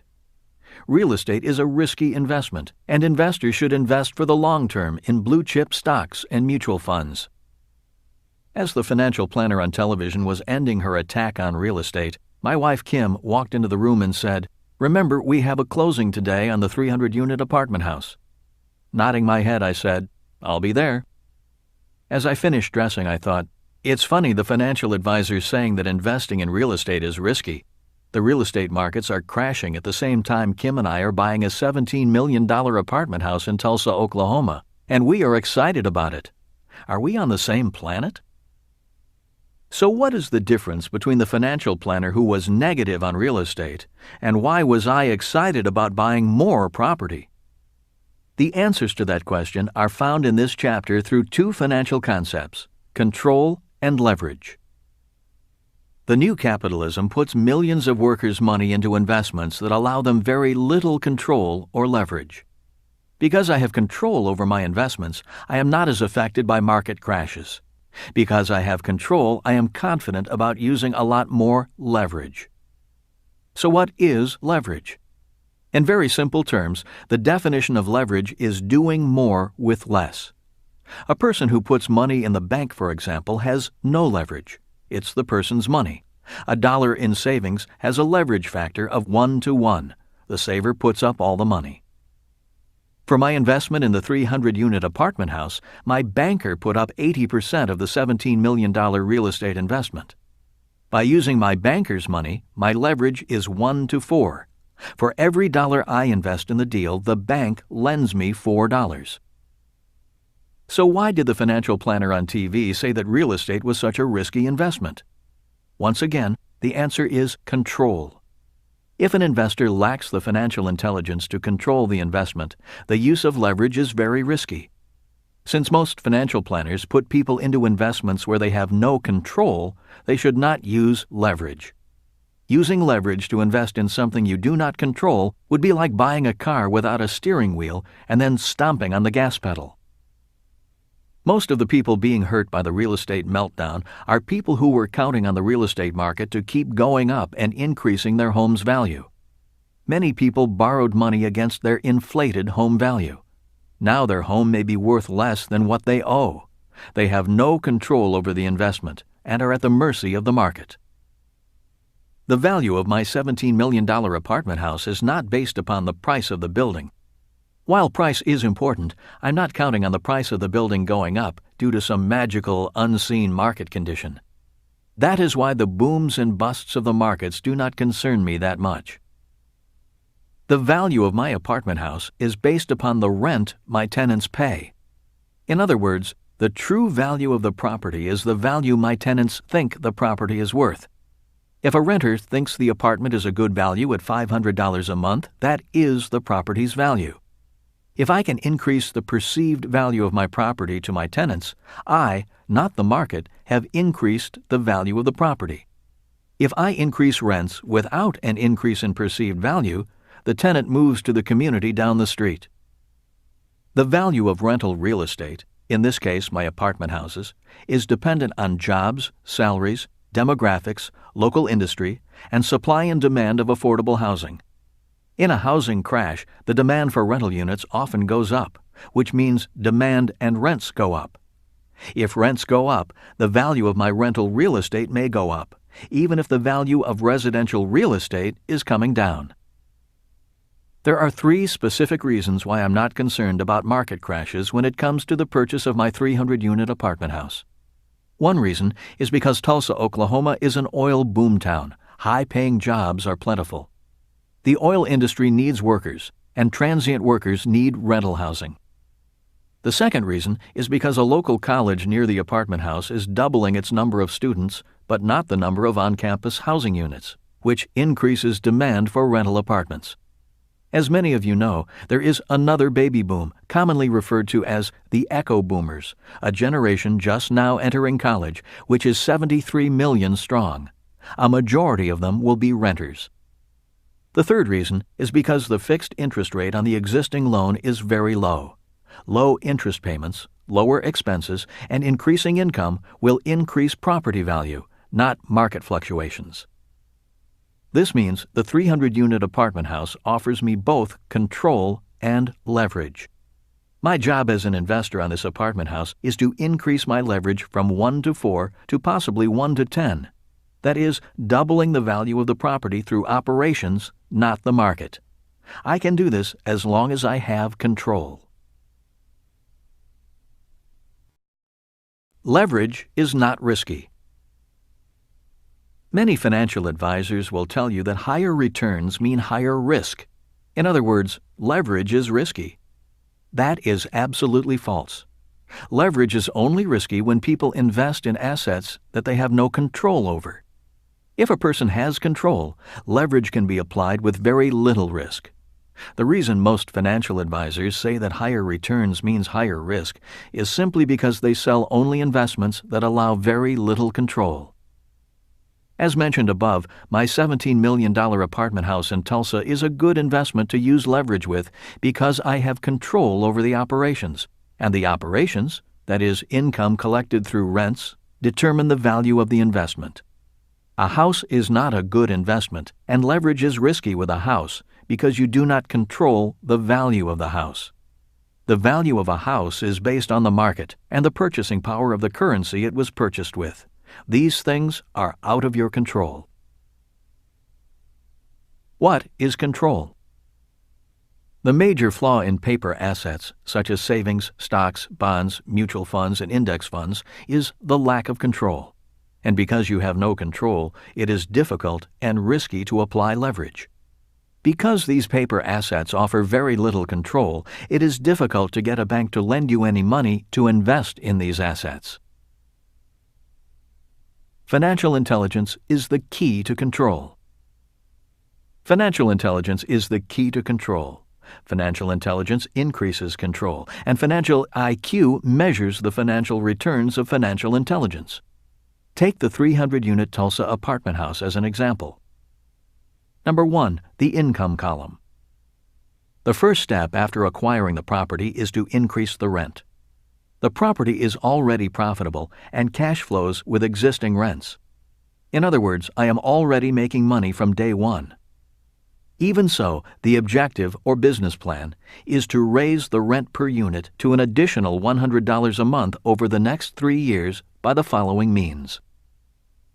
Raising the existing rents that are under market. Installing washers and dryers in all the units and charging extra for rent. Completing improvements to the property like landscaping and new paint. All of these can be completed by using the bank's money, not mine. When we provided the bank our business plan, these improvements were part of it and were factored into the total loan amount. Multiplying 300 units by $100 over 3 years, this increases the entire project's monthly income by $30,000 a month, or an additional $360,000 a year. This increase in income is an example of control and leverage. If the plan works, 3 years from now my financial IQ number 4, leverage, will be infinite because the increase in income will be achieved by no additional capital from investors, just good knowledge of how to manage the asset, control, to higher and higher profitability. The increase in financial IQ is infinite because the increase in income will be achieved by using investor control and the bank's money. Number 2, the expense column. The next controllable objective is to lower expenses. This is done in different ways. One specific example is by reducing labor costs through reduced administrative costs. Since we own other properties, many costs can be brought back to the main company. These are sometimes called back office expenses. They are the cost of accountants, bookkeepers, attorneys, and administrative staff. Other expenses that can come down are insurance, property taxes, water consumption, maintenance, and landscaping through better cost management and economy of scale. Also, expenses can be reduced and income can go up by keeping turnover low, the time it takes to re-rent an apartment. For example, the moment a tenant informs the management company that he or she is leaving, an ad is run advertising the apartment's availability. Once vacated, the cleaning crew comes in that day and the apartment is ready to show to a potential new tenant that night. And in many cases, an apartment is rented before the existing tenant even moves out. Obviously, many incompetent investors fail to reduce expenses and actually increase them, making the property a bad investment. Often they fail to manage the quality of tenants and the attractiveness of the property because they are trying to save money. In most cases, the property goes down in value. It's these poorly run properties that we like to buy because we can turn them into good investments through good property management. In other words, we make good money from bad investors. Property management is a key control. As you know, property management is one of the keys to profitability of real estate. Property management is a key control. Like most investors, I hate property management. That is why I have Ken McElroy, author of the ABCs of Real Estate Investing, as a partner. His company is absolutely the best. If you would like more information on property management or how to increase the value of real estate through property management, the Rich Dad Company offers several books and audio products created by my friend and investment partner Ken, whose company is a leading property management company in the southwestern United States. One of the reasons why I stay clear of most stocks and mutual funds is because I have no control over expenses, especially management salaries, bonuses, and fees. It makes me sick to read about a greedy CEO's increase in pay even as shareholder value drops. Number 3. The liability column. My 300-unit apartment house had an existing mortgage interest rate of just 4.95%. The low interest rate increases the asset value of the entire property. By adding a second mortgage at 6.5%, we created a blended rate of about 5.5%. 4.9% plus 6.5% equals 5.5%. This low interest rate is an important control and leverage. A percentage point on millions of dollars has a great impact on net income. For example, a 1% savings on a $10 million mortgage is $100,000 in extra income annually. Number 4. The asset column. By increasing rents, reducing expenses, and reducing debt, or interest on debt, the asset value of the property increases. Before going on into higher forms of leverage and control, I believe it is important to recap and review the points covered so far before getting more complex. These are the 7 points. Point number 1. There are many types of leverage. The financial leverage most people are familiar with is the leverage of debt, that is OPM, or other people's money. All 5 financial intelligences, which are increasing income, protection from predators, budgeting, leverage, and information, are forms of leverage. Leverage is anything that makes your job a little easier. It's easier to move a heavy object with a forklift, and it's easier to make a sophisticated investment decision with a higher financial IQ. Point number 2. Most investors invest in paper assets they have very little control over. Examples of paper assets are savings, stocks, bonds, and mutual funds and index funds. Because these assets allow little to no control, these investors have very little leverage and low returns on investment and reflect a low financial IQ. An example of low financial IQ is a 5% return on savings, paying taxes on that return, and then having inflation almost wipe out its value. Point number 3. An increase in returns does not mean an increase in risk. When financial advisors say that an increase in returns means an increase in risk, they are right when speaking about paper assets. They are wrong when speaking for all assets. Assets, such as a business or real estate, require more financial intelligence, allow for more financial control, and permit a higher degree of leverage with very low risk. The key to low risk is higher financial intelligence. This is why I recommend that people start small and stay small as they allow their financial intelligence to increase. With an increase in financial intelligence, their returns on their investments increase. Point number 4. Most financial advisors are not investors. Financial advisors are simply salespeople. Most financial advisors, even many real estate brokers, invest only in paper assets if they invest at all. Most have very little leverage professionally and financially. In many cases, their professional and financial leverage ratios are 1-to-1. A 1-to-1 professional ratio means they get paid for their work and only their work. A day's pay for a day's work. As a business owner, I have thousands of people working to assist me. As an investor, like in the example of the Tulsa apartment house, I have 300 tenants helping me pay for my investment, the bank lending me $4 for every one of my dollars, and the tax department giving me tax breaks on my income. These are examples of different types of leverage. Point number 5. Financial education increases financial intelligence. Most people invest in paper assets, such as savings, stocks, bonds, and mutual and index funds, because they do not need or want control. All they want is to turn their money over to an investment advisor who hopefully does a good job. Out of sight, out of mind. If people want more control, the first thing they need to control is their financial education, which increases their financial intelligence and hopefully increases their financial controls and leverage ratios. Point number 6. Leverage can work in 2 ways.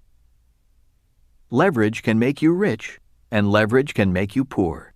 This is why leverage requires financial intelligence and financial controls.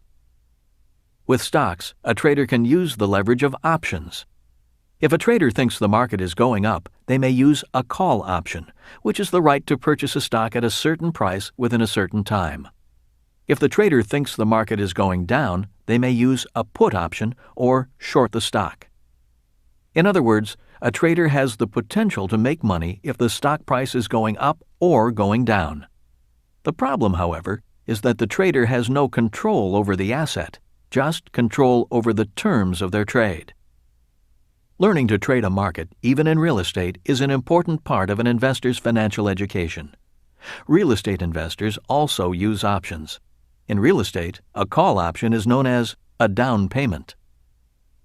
Since most of my investment in real estate is based upon rental prices and operating costs of a property, up and down markets in real estate do not affect me as much.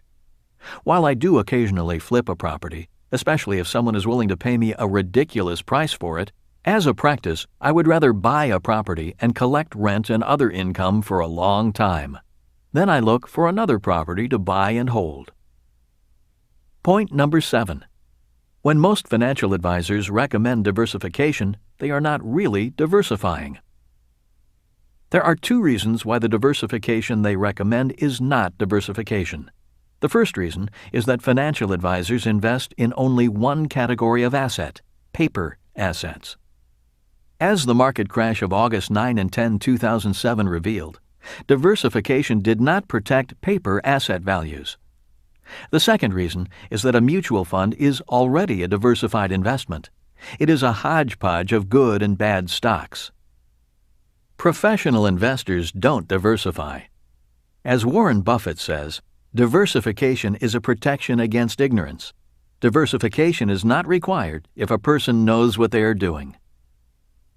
Instead of diversifying, professional investors do 2 things. One is to focus only on great investments. This saves money and increases returns. The second is to hedge. Hedging is another term for insurance. For example, my 300-unit apartment house is required by the bank to have all sorts of insurance. If the property burns down, insurance pays my mortgage and rebuilds the building. Best of all, the cost of the insurance is paid out of the rental income itself.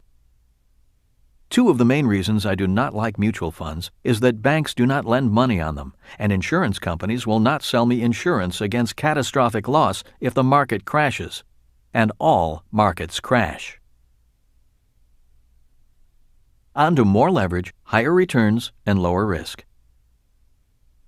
Focus, not diversification, is the key to more sophisticated leverage, higher returns, and lower risk. Focus requires more financial intelligence. Financial intelligence begins with knowing what you are investing for. In the world of money, there are two things investors invest for: capital gains and cash flow. Number 1. Capital gains. Another reason so many people think investing is risky is because they invest for capital gains. When a person says, "I'm buying this stock, mutual fund, or piece of real estate," he or she is investing for capital gains, an increase in the price of the asset. For example, if I had purchased the $17 million apartment house hoping I could sell it for $25 million, then I would be investing for capital gains. Number 2. Cash flow. Investing for cash flow is a lot less risky. Investing for cash flow is investing for income. If I put savings in the bank and receive 5% in interest, I am investing for cash flow. While interest is low risk, the problem with savings is the return is low, taxes can be high, and the dollar keeps losing value. When I purchased the 300-unit apartment house, I was investing for cash flow. The difference is, I was investing for cash flow using my banker's money for a higher return on investment and paying less in taxes. That is a better use of leverage.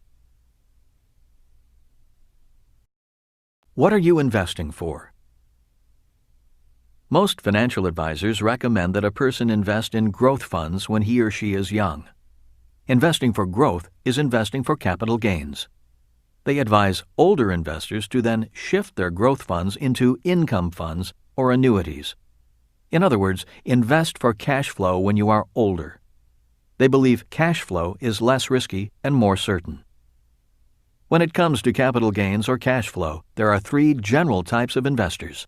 They are: Number 1. Those who invest only for capital gains. In the world of stocks, these people are called traders, and in the real estate market they are called flippers. Their investment objectives are generally to buy low and sell high. When you look at the cash flow quadrant, traders and flippers are actually in the self-employed quadrant, not the investor quadrant. They are considered professional traders, not investors. On top of that, in America, traders and flippers are taxed at the higher self-employed quadrant tax rates and do not enjoy the benefits of the tax breaks the investor quadrant receives. Number 2. Those who invest only for cash flow. Many investors like savings or bonds because of the steady income. Some investors love municipal bonds because they pay a tax-free return. For example, if an investor buys a tax-free municipal bond paying 7% interest, the effective return on investment, ROI, is the same as receiving a 9% taxable return. Number 3. The investor who invests for capital gains as well as cash flow. Years ago, old-time stock investors invested for both capital gains and cash flow.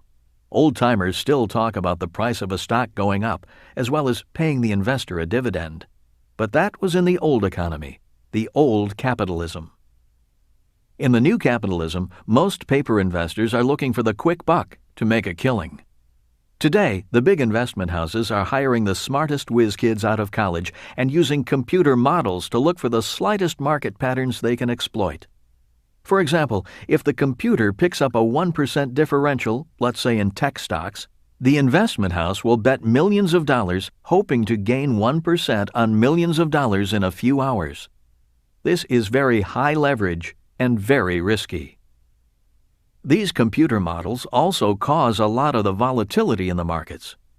When the stock market announces that program trading has been halted, it is talking about these computer programs being halted. The markets crash if the computers say sell. If the computers say buy, the markets boom, and then they crash. In other words, prices can go up or down for no fundamental or business reasons at all. A stock price may have no relationship to the value of the company because the computers created an artificial supply or demand. As an old-time investor in this new era of capitalism, I must be smart enough to invest for capital gains, cash flow, leverage of debt, and tax advantages, as well as be above the turmoil the whiz-kids and computers cause in the marketplace. There are 3 components to being a good real estate investor. They are, number 1, good partners. As Donald Trump says, you cannot do a good deal with bad partners. This does not mean bad partners are bad people. They may just be bad or wrong partners for you. For this 300-unit apartment house project to work, I must be sure I have good partners.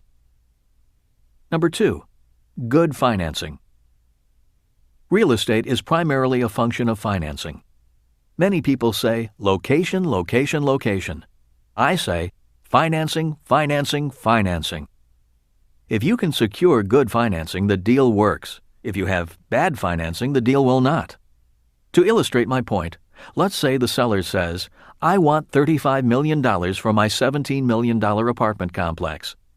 If the seller lets me finance the $35 million purchase price at $1 a month for 30 years with a balloon payment of $35 million at the end of the term, I would take the deal and give the seller the asking price. At $1 a month for 30 years, I can afford to pay $35 million for a $17 million property. As they say in the world of finance, I'll give you your price if you will give me my terms.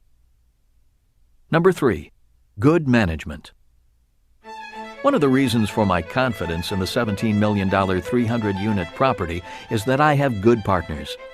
Ken owns a property management company, and his partner Ross owns a real estate development company. In the following paragraphs, I will further explain how property management and development are essential to increasing rents, lowering expenses, and increasing asset value.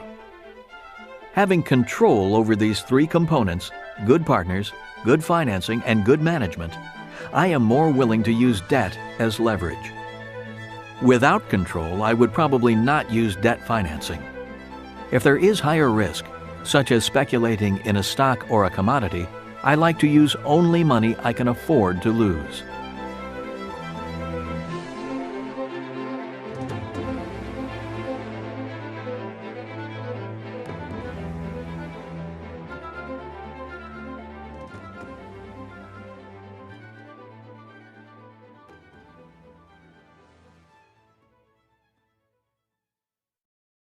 Higher returns with less risk.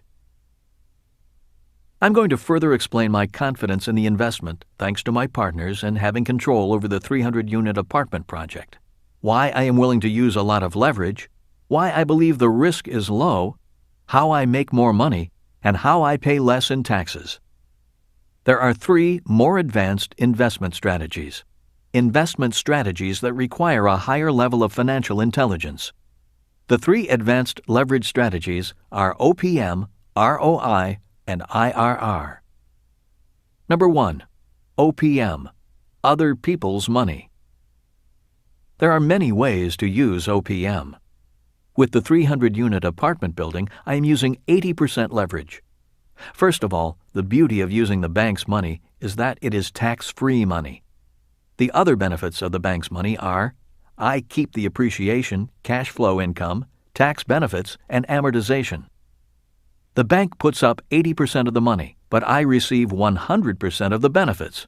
What a great partner! Number 2, ROI, return on investment. A confusing concept for many investors is the return on their money, or ROI. For example, when you read financial publications, many mutual funds claim they have gone up by 10%. But my question is, did any of that 10% return to the investor? And how did they measure that 10%? Some funds measure the 10% by the price of the shares in the fund going up. For example, if a year ago the price per share in the fund was $10 and today it's $11, they can claim a 10% return. In this case, the return was measured in capital gains. As an investor who invests for both capital gains and cash flow, the only return I count is the cash flow. For example, if I invest $10 and each year after taxes I put $1 in my pocket from cash flow, my return is 10%. I do not count the return on asset appreciation because it is an estimate and does not become a reality unless I sell the asset. The difference is that one measure of the ROI is in the price of the stock, and the other measure of ROI is money in my pocket. I actually want both, 10% in asset appreciation and 10% cash in my pocket. But cash flow is the only return that can be tangibly measured while I hold the asset. More leverage, higher returns. The reason leverage is so important is because the higher the leverage, the higher the return. For example, if I buy a $100,000 rental unit with my money and I receive $10,000 a year net income, my cash-on-cash return is 10%. If I borrow $50,000 and am still able to receive a $10,000 return, my cash-on-cash return is 20%. If I finance the entire $100,000 and still receive a $10,000 return, my return is infinite. Infinite returns mean money for nothing. $10,000 flows into my pocket and nothing comes out. The renters cover my expense and I receive the income. Money for nothing. In my next example, again using the 300-unit apartment house, I will explain how I receive an infinite return by using leverage. The way this will be done is by raising rents and adding washers and dryers to each of the 300 units. The net $100 a month increase in rents is due to increased rents to match the competition, upgrades to the exterior, and fitting each unit with washers and dryers.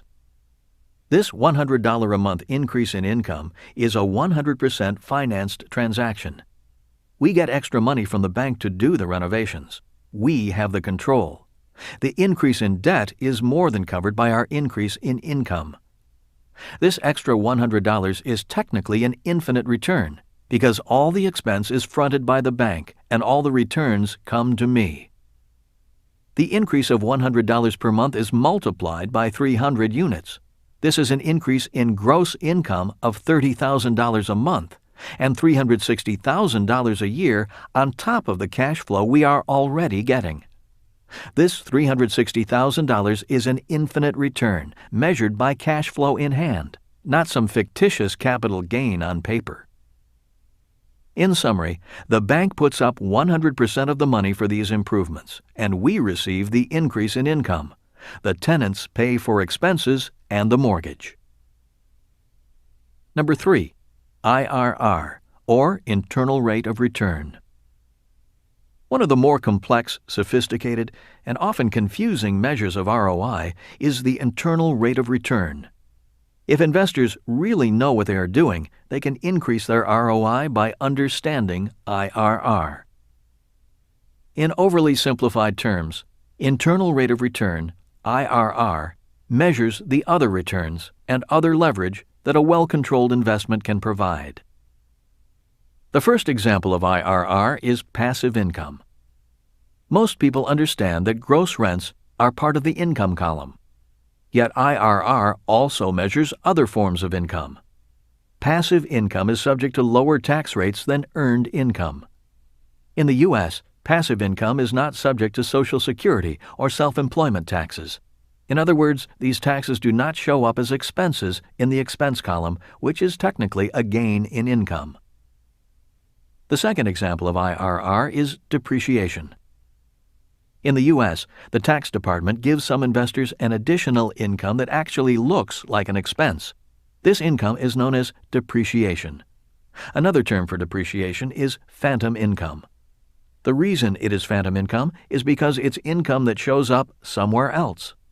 For example, let's say my tax bill is $1,000. The IRS may allow me to depreciate my investment by $200, allowing me to pay only $800 in taxes. This additional $200 is phantom income or money I did not have to pay. It is $200 that remains in my pocket instead of going to the government. Depreciation is allowed for such things as refrigerators, ceiling fans, carpet, furniture, and other items that decline in value with age. A tax accountant can explain this to you if you own a business or real estate. There is no such thing as depreciation for paper asset investors. A third example of internal rate of return is amortization, which is a fancy word for paying off debt on a scheduled basis. When you have good debt that someone else, such as a renter, pays for you, amortization becomes income to you. In other words, as a tenant pays down my debt, that payment is technically income to me. Income that is paid to reduce my debt as my cash stays in my pocket, ready for the next great investment opportunity to come my way. Additionally, while my tenant is paying down my debt, I still receive all the tax benefits associated with my investment. A fourth example of IRR is appreciation. Appreciation is the increase in asset value. This is also income to you. This is not appreciation based upon some appraiser's idea of an increase in sales price based on comparative sales in the area. The way I measure appreciation is by the actual increase in income to my income column. For example, the increase of $360,000 in income from my 300-unit apartment house is measurable. This is not an exact method for defining IRR, but it gives you an idea how an investor can increase his or her return on investment far higher than most investors can receive from paper assets. At least you have an idea of what an IRR is. I would guess 95% of investors have never heard of internal rates of return. So you are now smarter and sharper than 95% of the investors out there. The exit strategy. The beauty of the exit strategy on the 300-unit apartment house is once again the use of leverage to become even richer. Instead of selling the property and facing substantial capital gains taxes on the profit, we pull out the money by refinancing. We are able to do this because we have increased the value of the property through our improvements in management. The bank recognizes this increase in value, and we are able to borrow against it. By leveraging the property's value, we pull money out of the property tax-free, and the improved operations more than cover the higher mortgage payment through higher income. By borrowing rather than selling, we get our down payment back tax-free, and we get to keep the asset. At this point, the property's income is an infinite return because we have no money invested in the deal, yet we receive the income. This is the ultimate leverage. Let's say after 5 years we are able to refinance the property and pull out $4 million tax-free. The $4 million refinanced dollars go to the investors and pay back all initial equity and then some. Even better, we still maintain control over the 300 units, and the increased mortgage payment of $280,000 is paid for by the $360,000 increase in income. The $360,000 increase in rental income minus $280,000 in increased interest expense leaves a net $80,000 in passive income. This $80,000 is an infinite return because the investors have received back their initial investment yet still receive cash flow. It is free money. The investors get $4 million back and move on to purchase another apartment house. This is an example of using control and leverage. This is an example of getting rich according to the rules of the new capitalism. Capitalism based on the use of debt to become richer.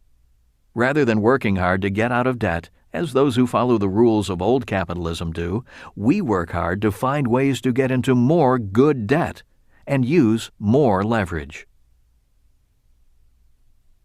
Starting with nothing. To some of you, a $17 million 300-unit apartment building sounds like a big investment. 10 years ago, buying a 300-unit apartment seemed big to Kim and me. 10 years from now, I am certain it will seem like a small investment. Kim, Ken, and I are already planning much bigger projects to take on. Donald Trump and I are looking at a massive project not far from my home, a project we will break ground on in 10 years. I mention the size and dollar amounts of projects to make 3 points. Number 1. Being born poor and financially uneducated does not mean you cannot become rich. Very few people are born rich enough to buy a $17 million apartment complex, and no one is born smart enough to acquire, finance, and manage a 300-unit apartment complex by themselves.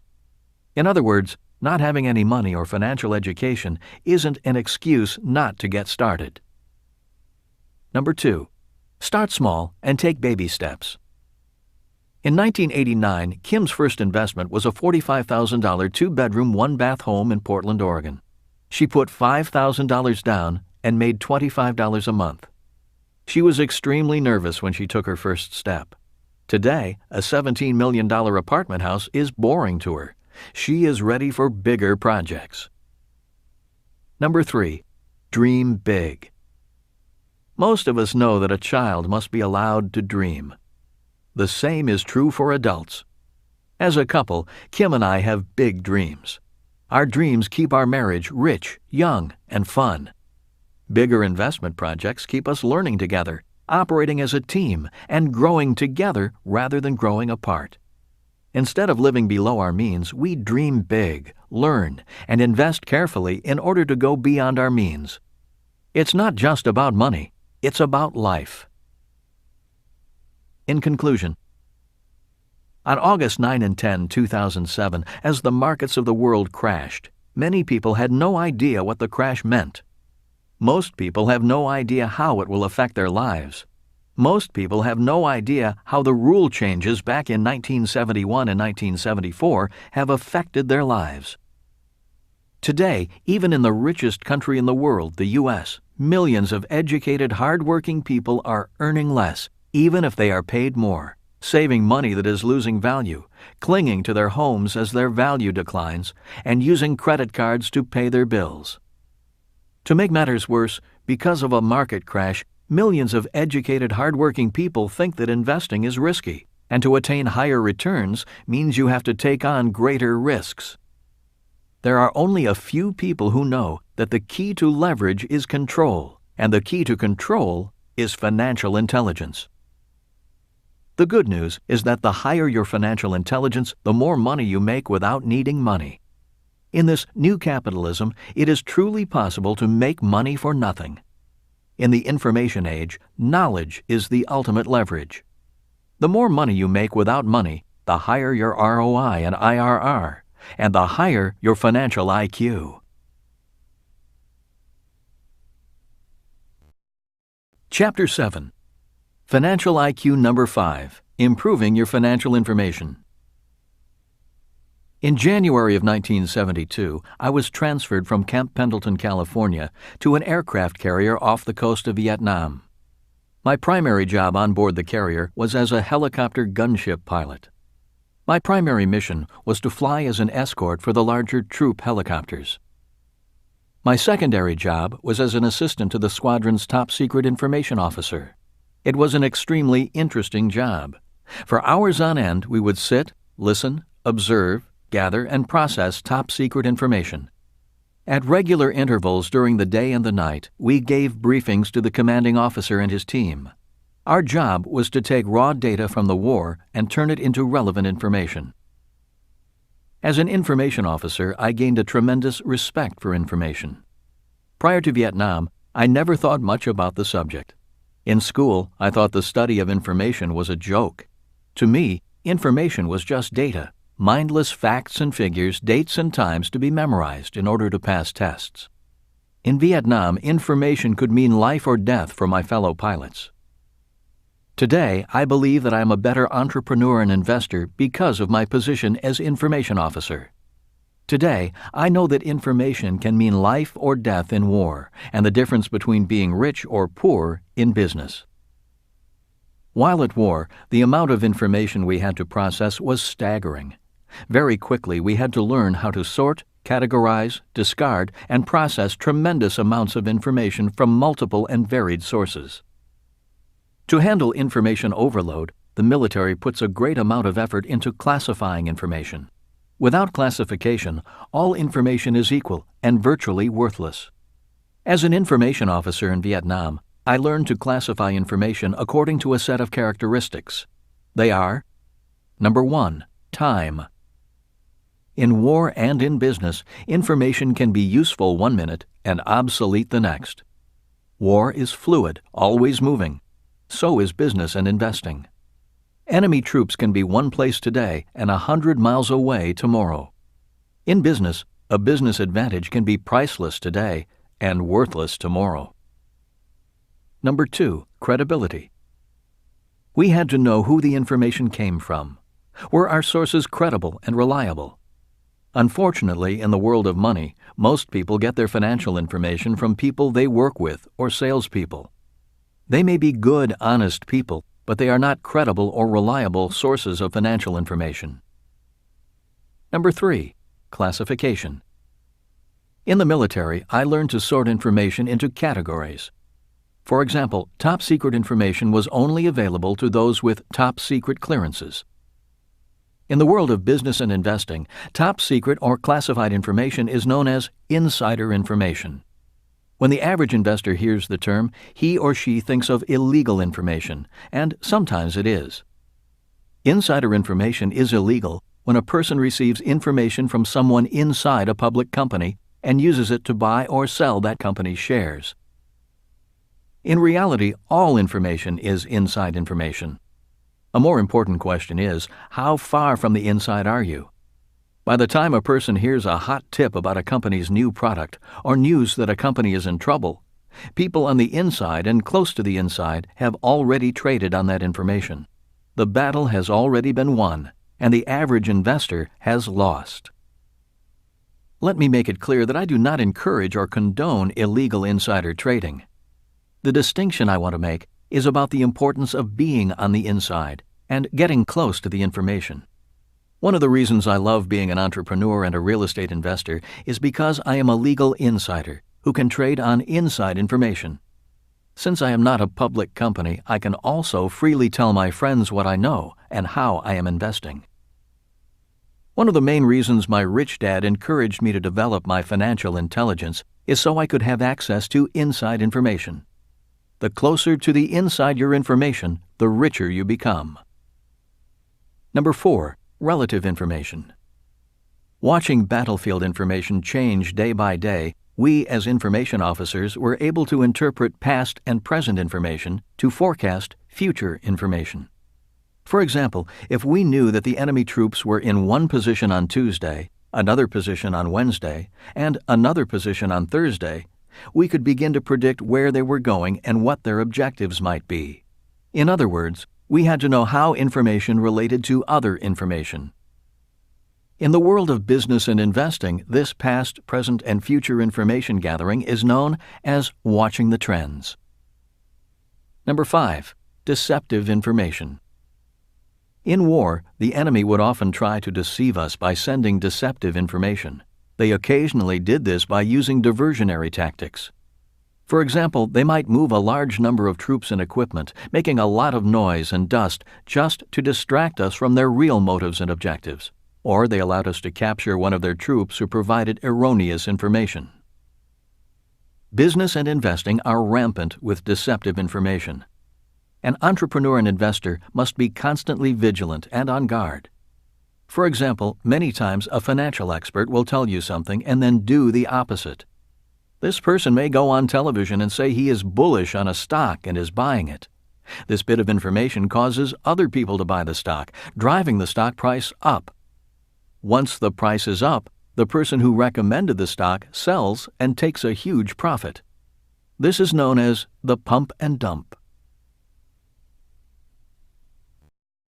Classifying information to become richer. There are a number of lessons I learned in the military about classifying information that are applicable to business. Lesson number 1. Facts versus opinions. The key to military intelligence is to know the difference between facts and opinions.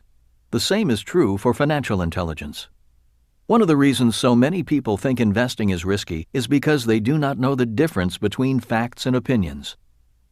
A few examples of opinions are: when someone says the shares of a company are going to go up, it's an opinion because it is about a future event. When someone says a person's net worth is $1 million, it's an opinion because most valuations are opinions. If a person says he is very successful, this is an opinion, because the definition of success is relative. Lesson number 2. Insane solutions. An insane solution occurs when a person uses information that is an opinion as a fact. In war, this can kill you. In business, it can ruin you. For example, question: why did you buy that house when you knew you couldn't afford it? Answer: I bought it because my broker said it was going to go up in value. I thought that I could buy the house, live in it, and then sell it for a profit, which would solve my money problems. Question: why do you invest in those mutual funds? Answer: because my supervisor told me to. She said it was a good investment. Lesson number 3. Risky actions. In war, if you didn't verify information and acted on it blindly, you risked death. A risky investor invests based on opinions. Unfortunately, this describes most investors. Since most investors invest for capital gains, their investment decision is based upon opinions about the future. Many investors invest in mutual funds based upon the opinion that the stock market goes up 8 to 10% per year. If the opinion is wrong, they lose.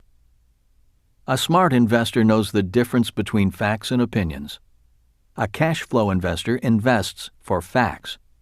If possible, a smart investor will invest using both opinion and facts, and invest for both cash flow and capital gains. If you are investing in stocks, mutual funds, real estate, or business, ask yourself if the information you are basing your decision on is fact or opinion. Lesson number 4. Control over the asset. One important bit of information I want is how much control I have. In the previous chapter on Financial IQ number 4, Leveraging Your Money, I stated that it was important to invest with control before leverage. If I do not have control, I do not use much leverage. I control my asset value by controlling my rents. My asset value is not based upon a market appraisal, which is an opinion 99% of the time. Lesson number 5. What are the rules? Rules and laws are very important types of information. Many people get into trouble simply because they do not know the rules, ignore the rules, or break the rules. Personally, I never liked rules. In Vietnam, I liked them even less. One of the things I hated was that we fought according to one set of rules, and the enemy fought according to another. One rule I found ridiculous in war was the rule that we could not pursue the enemy across borders. The enemy would fight close to the border and then escape across it for safety.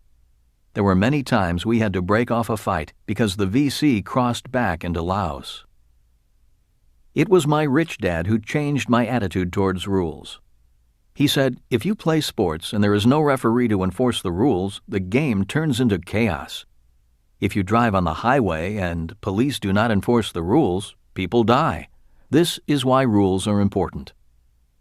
Rules can make a person very rich or very poor. This is why information on rules is so important. For people who want to be rich, having good accountants and lawyers is important. Today, there are so many laws, rules, and regulations that it is impossible for any one person to know or understand them all. While hiring an attorney or accountant may seem expensive, the pain and money they can save and make for you can be much greater than the fees you pay them. Remember 2 things.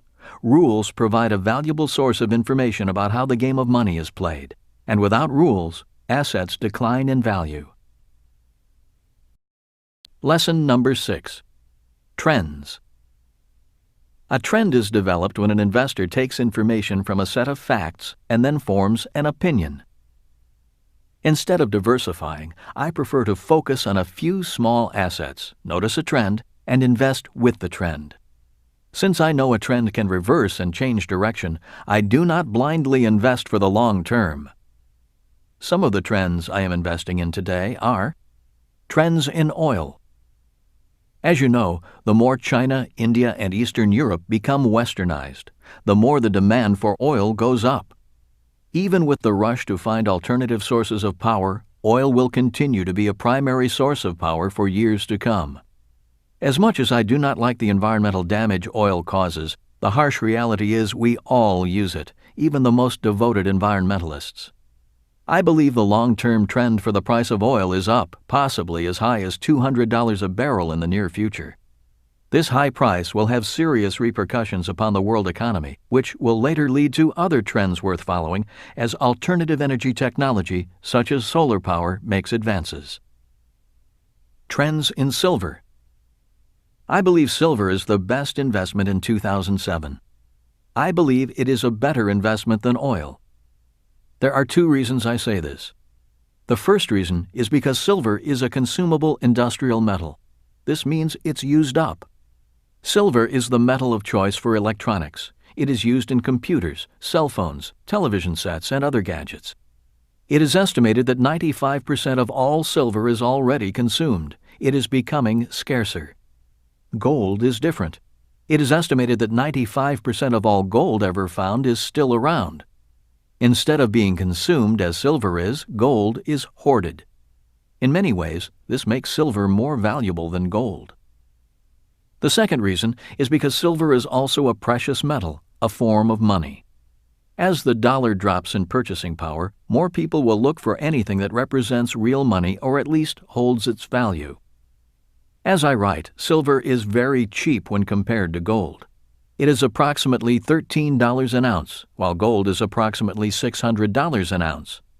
Historically, gold has been only 14 times the price of silver, which means if silver were $10 an ounce, gold would be trading at $140 an ounce. At today's prices, gold and silver are trading at a differential of 50.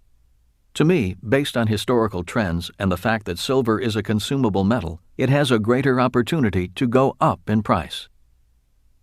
Trends in housing. One of the reasons I love investing in apartment houses is that rich or poor, people will pay for a roof over their head. In America, the population is expected to grow from 300 million to over 400 million in the next 2 decades. So I believe the price of housing will continue to trend up. As real estate becomes more expensive and difficult to afford, and as wages come down, I believe these trends will cause more people to be renters. One of the reasons Kim and I did not panic during the August 9, 2007 crash is because we rent out real estate for cash flow. We do not sell real estate. When the subprime mortgage market collapsed, sellers panicked. People who invested for cash flow, those who rent property to others, didn't panic. In fact, they saw opportunity. In down markets, there are more renters than buyers, so a crash is generally good for landlords, but not sellers. A final thought on trends is the importance of history and cycles. Having survived a number of up and down markets, I have learned a lot from history. There is one historical trend I believe is worth watching. That trend is the 20-year cycle between stocks and commodities. As a person who sailed for an oil company, I became curious about why the prices of commodities went up as stock prices came down. A few years ago, I came across a book written by one of my favorite financial authors, Jim Rogers, entitled Hot Commodities. Rogers discovered that stock prices went up for 20 years at the same time as commodity prices came down.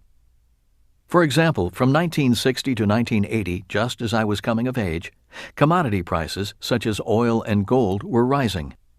In 1980, oil, gold, silver, and real estate prices came down rapidly as stock prices started climbing. Between 1980 and 2000, the stock market was the place to be, and oil, gold, and silver were dogs. While the commodity market was down, I was buying all the oil, gold, silver, and real estate I could. On schedule, in 2000, at the height of the dot-com boom, share prices dropped and commodity prices came roaring back up. If history repeats, this means that commodities will come down in 2020 and stocks will be the market to be in again. In conclusion, ultimately, it is not the asset that makes you rich. Information makes you rich, or poor. In real estate, most investors lose money because of inadequate information and intelligence. That is why when someone asks me, "Is real estate a good investment?" my reply is, "I don't know. Are you a good investor?" Chapter 8. The Integrity of Money. Integrity is an interesting word. I have heard it used in many different ways and in different contexts. Many times I have heard someone say, "He has no integrity." Someone else might say, "That house has integrity of design." Before discussing the integrity of money, I think it best I give my definition of integrity. Webster's offers 3 definitions for integrity. They are: Number 1, soundness, an unimpaired condition. Number 2, incorruptibility, firm adherence to a code of especially moral or artistic values. Number 3, completeness, the quality or state of being complete or undivided. All 3 definitions are required to discuss money and integrity. To better illustrate, I use the example of the integrity of an automobile. An automobile is made up of systems: the brake system, fuel system, electrical system, and so on. If the systems are not operating in integrity, the car will not be sound. The car is not whole. A similar example can be made with the human body. Some of the systems of the body are the respiratory system, nervous system, digestive system, and so on. If the integrity of the human body's system is not sound, corrupted with clogged arteries, for instance, health declines and disease or death soon follows. Just as health can break down from a lack of integrity, so can wealth be compromised by a lack of integrity. Symptoms of a lack of financial integrity are crippling taxes, high expenses, excessive debt, bankruptcy, foreclosure, sadness, and despair. Earlier, I listed 5 different financial intelligences. Once again, they are: Financial IQ number 1, making more money. Financial IQ number 2, protecting your money. Financial IQ number 3, budgeting your money. Financial IQ number 4, leveraging your money. Financial IQ number 5, improving your financial information. The integrity of all 5 intelligences is required if a person wants to grow rich, stay rich, and pass his or her wealth on for generations. Missing one or more of the financial intelligences is like someone who doesn't know how to drive attempting to drive a car that has brakes without pads and water in the gas lines. When a person is struggling financially, one or more of these financial intelligences is out of whack, financial integrity is not sound, and the person is not complete. A reflection of financial integrity. As my rich dad said, "My banker has never asked me for my report card." The reason bankers don't ask for an academic report card is because they are looking for financial intelligence, not academic intelligence. This is why they ask for a financial statement. A financial statement is a reflection of your financial integrity. It is the equivalent of your financial report card. Bankers are looking for answers that relate to the 5 financial intelligences. Obviously, they want to know how smart people are at making money, protecting their money, budgeting their money, leveraging their money, and how informed they are. A financial statement will give the bank the information it is looking for. Intrinsic value. Warren Buffett does not diversify.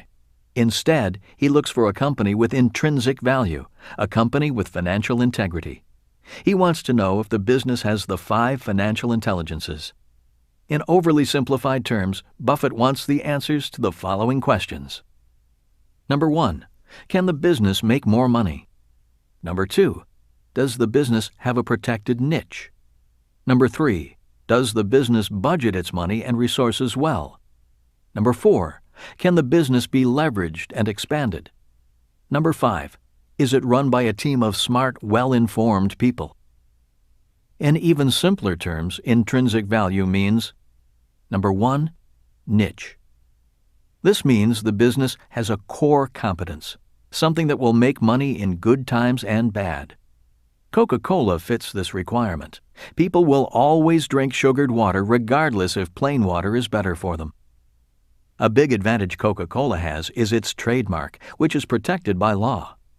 You may recall that financial intelligence number 2 is protection. In this case, Warren likes this product because it's a product that is a legally protected brand, not just a commodity. A well-recognized brand, protected and defended from pirates, increases Coca-Cola's intrinsic value. The brand Rich Dad is a trademark, protected by law in every country we do business in. Being a brand gives my business greater intrinsic value. Many authors write books but fail to build a brand. As you know, Harry Potter is a mega brand. So is Donald Trump. If you are not a brand, you are a commodity. Brands have more intrinsic value, and to maintain this value, a brand must be true to its message and customers. A few years ago, a large mutual fund company approached me and asked if I would endorse its fund. Although the fee it would have paid me was very high, I turned the offer down. In my mind, endorsing a mutual fund would not be true to the Rich Dad brand. To me, it would have shown a lack of integrity, which would diminish the brand's intrinsic value. Number 2, leverage. This point separates the small business owners from the big business owners. For example, if I am a doctor, it is hard for me to leverage my value if my patients come only to see me. But if that same doctor invented a new cure or kind of medicine, then that doctor's medical intelligence can be leveraged via a product. The world is filled with small business owners and professionals who are not able to leverage because they are the product. Most employees fall into this category. Number 3, expandability. Once a product or business can be leveraged, the next question Warren wants to know is, how far can the leverage be expanded? Warren loves Coca-Cola because its leverage is expandable throughout the world. Warren says, every time someone in the world drinks a Coke, I make a little money. When I wrote Rich Dad, Poor Dad, the book was my leverage.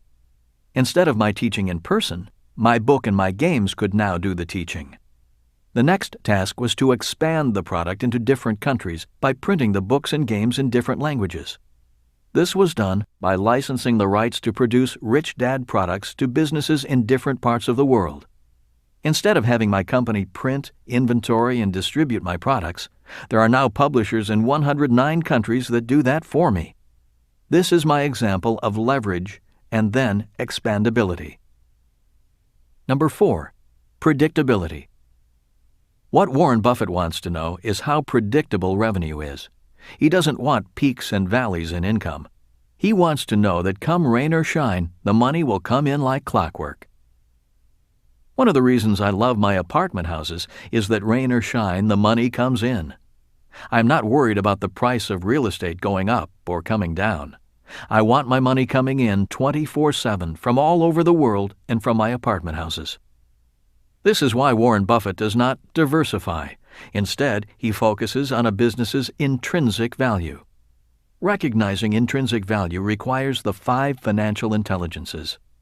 When a business has intrinsic value, the business has integrity. When a business has integrity, it has a better chance to grow and remain profitable, regardless of changing economic conditions. Before investing in a company, a professional investor looks at the business's financial statement. The professional investor is looking for business integrity. The same is true when a real estate investor buys an apartment house. Knowing about the internal rate of return, IRR, is intrinsic value applied to real estate. The problem for most people, due to lack of financial education in school and not being able to read a financial statement, is that they don't know if the company or real estate they are investing in has financial integrity and intrinsic value.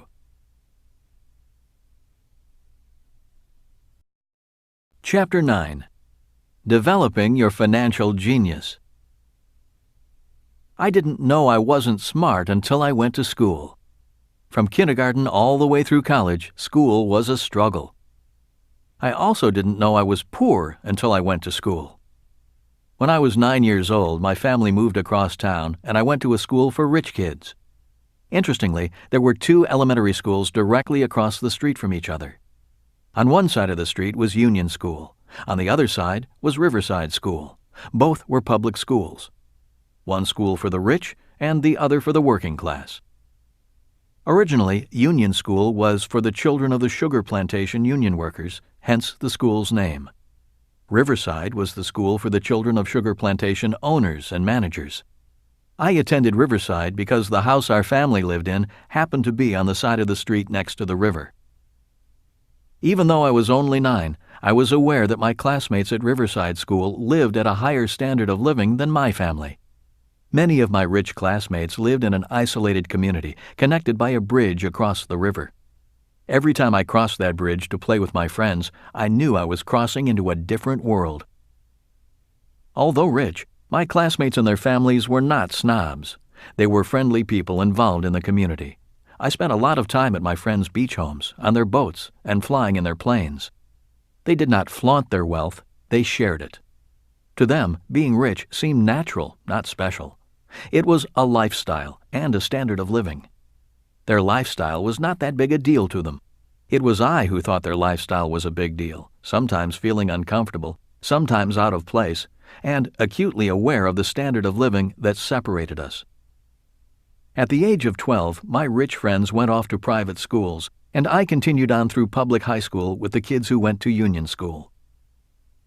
In 1974, as I was getting out of the Marine Corps at the age of 27, I knew I wanted to be rich. Even though I had grown up, lost my baby fat, and gotten taller and stronger, in my mind, I was still the shy, fat guy without much money. I knew I wanted to be an entrepreneur and invest in real estate, but I had no money and no skills.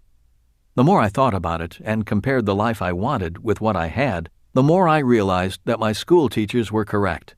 I was average. I had no great skills or talent. I was not smart.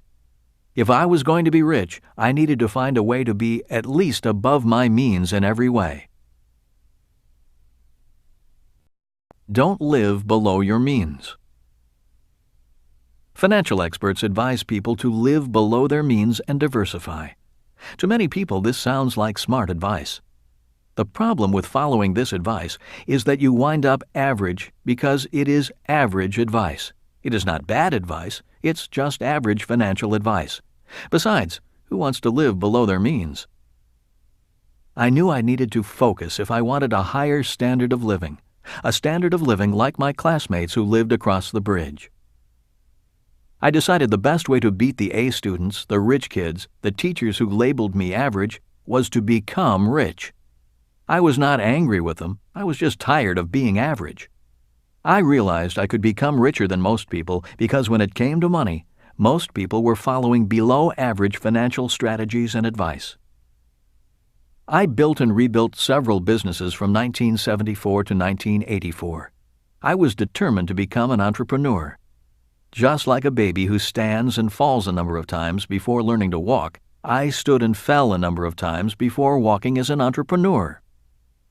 From 1984 to 1994, I became an educational entrepreneur because I became interested in how people learn. Although I disliked school, I enjoyed learning. Also, I wanted to know why I always felt stupid in class. During those 10 years, Kim and I built an education company that taught entrepreneurship and investing from our offices in Australia, Canada, New Zealand, Singapore, and the U.S. During this period of time, I did things differently, almost the opposite of the way traditional schools teach. Instead of creating an environment where only 1 or 2 students were smart, I created an environment where everyone could feel smart and learn. Instead of competing, the class cooperated. Instead of having students listen to me lecture, I created different games to teach specific subjects. Instead of being bored, adult students were actively challenged and participated. I went on to develop my educational board game Cash Flow from what I learned as an entrepreneurial educator, the first game to teach both accounting and investing at the same time. As you may know, accounting can be the most boring subject on earth, and investing the most frightening. By combining the 2 subjects into one game, learning became challenging and fun. A person could play the game 1,000 times and still learn something new about accounting, investing, and themselves. The game was officially launched in 1996. As I learned more about the human mind and how we learn, I found out a number of things about our school system that were disturbing. I found out that our current system of teaching actually damages a child's brain. In other words, even an A student can be slowed up by the educational system. The more I studied and practiced different teaching techniques in my classes, the more I began to find the answers I was looking for. and I found why I had constantly been labeled stupid or, at best, average. Multiple intelligences. Through my research, I discovered the book Frames of Mind, The Theory of Multiple Intelligences by Howard Gardner. His book teaches that there are 7 intelligences. Number 1, linguistic. Number 2, logical mathematical. Number 3, musical. Number 4, bodily kinesthetic. Number 5, spatial. Number 6, interpersonal. Number 7, intrapersonal. His book validated what I intrinsically knew. I simply didn't have the intelligences recognized by the school system, which are predominantly linguistic and logical mathematical. This is one of the reasons I failed English twice in high school. I could not write, spell, or punctuate. I am not linguistic, and I am not logical. In my freshman year at the Merchant Marine Academy, English became my favorite subject because I had a great teacher. If not for that teacher, I might not be an author today. My English teacher at the academy had great interpersonal skills, which is why he could relate to me. I respected him. Instead of talking down to me, he inspired me. We could speak person to person rather than teacher to student. In his class, I wanted to be smart, and I wanted to learn. Instead of another F in English, I received a B. Later, as a Marine in Vietnam, it was my intrapersonal intelligence that kept me alive. Intrapersonal intelligence is the ability to control my emotions and get the job done, even if the job is life-threatening. Many people are not successful financially because their intrapersonal intelligence is weak. People with limited intrapersonal intelligences often say, "I need job security," or "that sounds risky." These are examples of emotions doing the thinking, not intrapersonal intelligence. As I studied more about Gardner and his theory of multiple intelligences, I realized that the A students were those who had high linguistic and logical mathematical intelligences. Reading, writing, and math were easy for them, but very difficult for me. My intelligence strengths were spatial, bodily kinesthetic, and intrapersonal, which is why I doodled in class, built a boat, and was not threatened or motivated when teachers told me I wouldn't get a good job if I didn't get good grades. At this time, you may want to ask yourself, of the 7 intelligences, which are you strongest at? 3 parts of the brain. Albert Einstein is credited with saying, "Imagination is more important than knowledge." As an entrepreneurial educator, I did a lot of research on the different parts of the brain. Boiling it all down to overly simplified terms, we have 3 basic parts to our brain: the left brain, the right brain, and the subconscious brain. The left brain is generally used for reading, writing, speaking, and logic. Kids who do well in school have well-developed left brains. From Gardner's work on multiple intelligences, the left brain would be most associated with linguistic, logical mathematical, and interpersonal intelligences. Writer, scientist, lawyer, accountant, and school teacher are professions for such people. The right brain is the part of the brain often associated with pictures, art, music, and other more nonlinear relationships, with creativity and imagination. From Gardner's work, musical and spatial intelligences would be most associated with the right brain. Designer, architect, and musician are professions for people with these dominant intelligences. The subconscious brain is the most powerful of the 3 brains because it includes the old brain, often called the primitive brain. It's the primitive brain that is most like an animal's brain. It does not think, but rather reacts, fights, flees, or freezes. From Gardner's work, the intrapersonal intelligence would most relate to the subconscious mind. In my opinion, it is a person's intrapersonal intelligence that ultimately determines if they are a success or failure in life, love, health, and money. This is because the subconscious mind is the most powerful part of the brain, especially in pressure situations. The subconscious mind also affects our bodily actions via bodily kinesthetic intelligence. For example, in the game of golf, pressure may cause a golfer to choke and miss an easy putt. Subconsciously, a person may freeze and not take action out of fear of making a mistake, or stay at a job for security rather than the love of the work. People with high intrapersonal intelligence have the ability to control the subconscious brain's desire to fight, flee, or freeze. Instead of flee, they may decide the best thing to do is freeze. If frozen, they may choose to fight. The point is, they have the intelligence to choose the appropriate subconscious response. If angry, they can speak calmly. If afraid, they can confront their fear. People think differently when their subconscious is controlled by fear. If people are fearful, they may say, "I can't do that. What if I fail?" Or, "That's risky." Compare that to a person who is in a fight state subconsciously who might say, "I'll show them. I'll get that deal just to prove I can do it." Learning to choose your subconscious state of mind before thinking and making decisions is very important.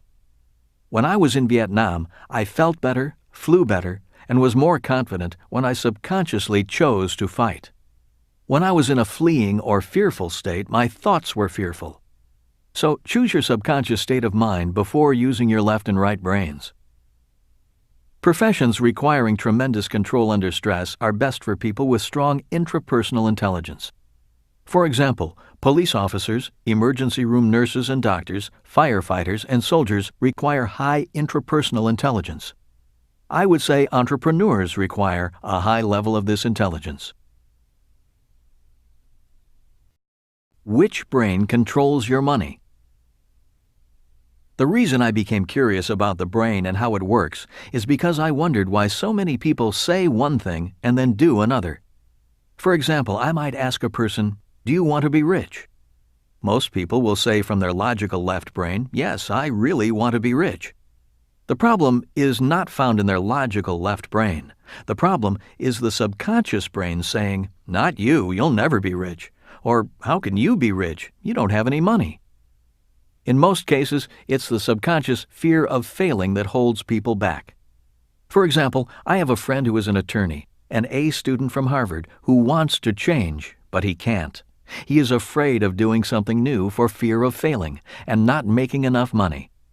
He says to me, "I've been an attorney for so long, I don't know what else to do. Who else will pay me what I am earning?" He has a brilliant left brain, an underdeveloped right brain, and an out-of-control subconscious brain. Again, the subconscious brain is the most powerful of the three brains. The subconscious mind is so powerful that it controls our addictions. For example, most smokers want to quit. You can logically explain to their left brain all the harmful effects of smoking and show their right brain horrifying pictures of lung cancer. But if the subconscious mind wants to smoke, the person smokes. In many ways, the subconscious brain controls your life, regardless if you are an A or F student. For most people, when it comes to money, there is a battle of the brains going on inside of them. It is this conflict that causes many people to live below their means, when in reality, they want to improve their standard of living and to be rich. The problem with traditional education is that it focuses on only one part of the brain, the left brain. In other words, you could be a left brain genius and a subconscious moron. You can know what to do in your left brain and in your subconscious brain be terrified of actually doing it. Worst of all, many people leave school fully able to read, write, and do math, but are terrified of failing and seek security instead of opportunity in the real world. They're taught to value knowledge over imagination and over the ability to integrate all three parts of the brain. After years of striving to be the best, these people are told by financial experts to diversify and live below their means. To a fearful subconscious brain, this advice sounds intelligent and logical. For years, these people then turned over a portion of their paycheck every month to their financial experts with the hopes that they know what they're doing. At the same time, the richest investor in the world, Warren Buffett, says, "Diversification is a protection against ignorance." And it is. A world ruled by left-brainers. The world is run by left-brained people. The problem with left-brained people is they think there is only one brain and only one intelligence. Many are not aware of the other parts of the brain and the possibility of other types of intelligences. When you ask a highly educated left-brained person for the definition of intelligence, he or she replies, "If you agree with me, you are intelligent. If you don't, you're an idiot." In the world of money, these left-brained people believe making money is a by-the-numbers formula, a mathematical equation. This is why when the market crashed, many funds crashed in unison. The funds are run by academic geniuses all following the same formula. Here's another quote from the August 24, 2007 Wall Street Journal article on quant funds. Justin Lahart, How the Quant Playback Failed. A number of quant funds, which use statistical models to find winning trading strategies, reported heavy losses this month. In many cases, the managers pointed their fingers at other quantitative hedge funds, essentially saying they all owned many of the same stocks, and their models told them to sell at the same time, driving down the share prices, hurting everyone in the process. Learning to win using your whole brain. Warren Buffett once said, "You have to think for yourself." It always amazes me how high IQ people mindlessly imitate. As an educational entrepreneur, I began teaching students to think outside of the box and to create rather than imitate. I was surprised at how frightening this teaching process was for many of my students. Most had been so frightened into needing job security, a magic formula for investing, and avoiding mistakes, that breaking the bonds of that fear was the hardest part of my job. These were smart, successful, well-educated people who wanted to make changes. Neuroscientists have recently discovered that the brain has mirror neurons. Many of these scientists believe this discovery is more important than the discovery of DNA. A neuromirror, in overly simple terms, is the equivalent of birds of a feather flocked together. That is, our brains are programmed to imitate what we see others do. It explains why quant fund managers invest in the same stocks, why poor people stay poor even though they earn a lot of money, and why a child raised in England will speak a different dialect of English with a different accent than a child born in the U.S. or Australia. Mirror neurons of dialect and accent limit the scope of our world and who we associate with. Today, neuroscientists believe that mirror neurons are the most powerful learning parts of our brains. In the classroom, it explains why some students are teachers' pets. Since most classrooms are led by left-brained people, they tend to favor the kids with the same intelligences. In simple terms, mirror neurons mean our brains are like television transmitters and receivers. Even though we are not physically talking to one another, our brains are communicating at very deep levels. For example, when we walk into a room, most of us can immediately sense who likes us and who doesn't, even though nothing is said. This is the worst part. I learned that if I did not feel good about myself, people did not feel good about me. In many instances, another person is only sending back what I am broadcasting. In other words, if I think I am a loser, other people will think of me as a loser. The good news is that you and I can change their perception of us by changing our perception of ourselves. If I had not changed my perception of myself, I would never have met and married a beautiful woman like Kim. Someone like Donald Trump wouldn't be my friend, and I wouldn't be financially secure today. If I had not consciously changed my perception, I would probably still be a shy, fat, poor kid speaking pidgin English.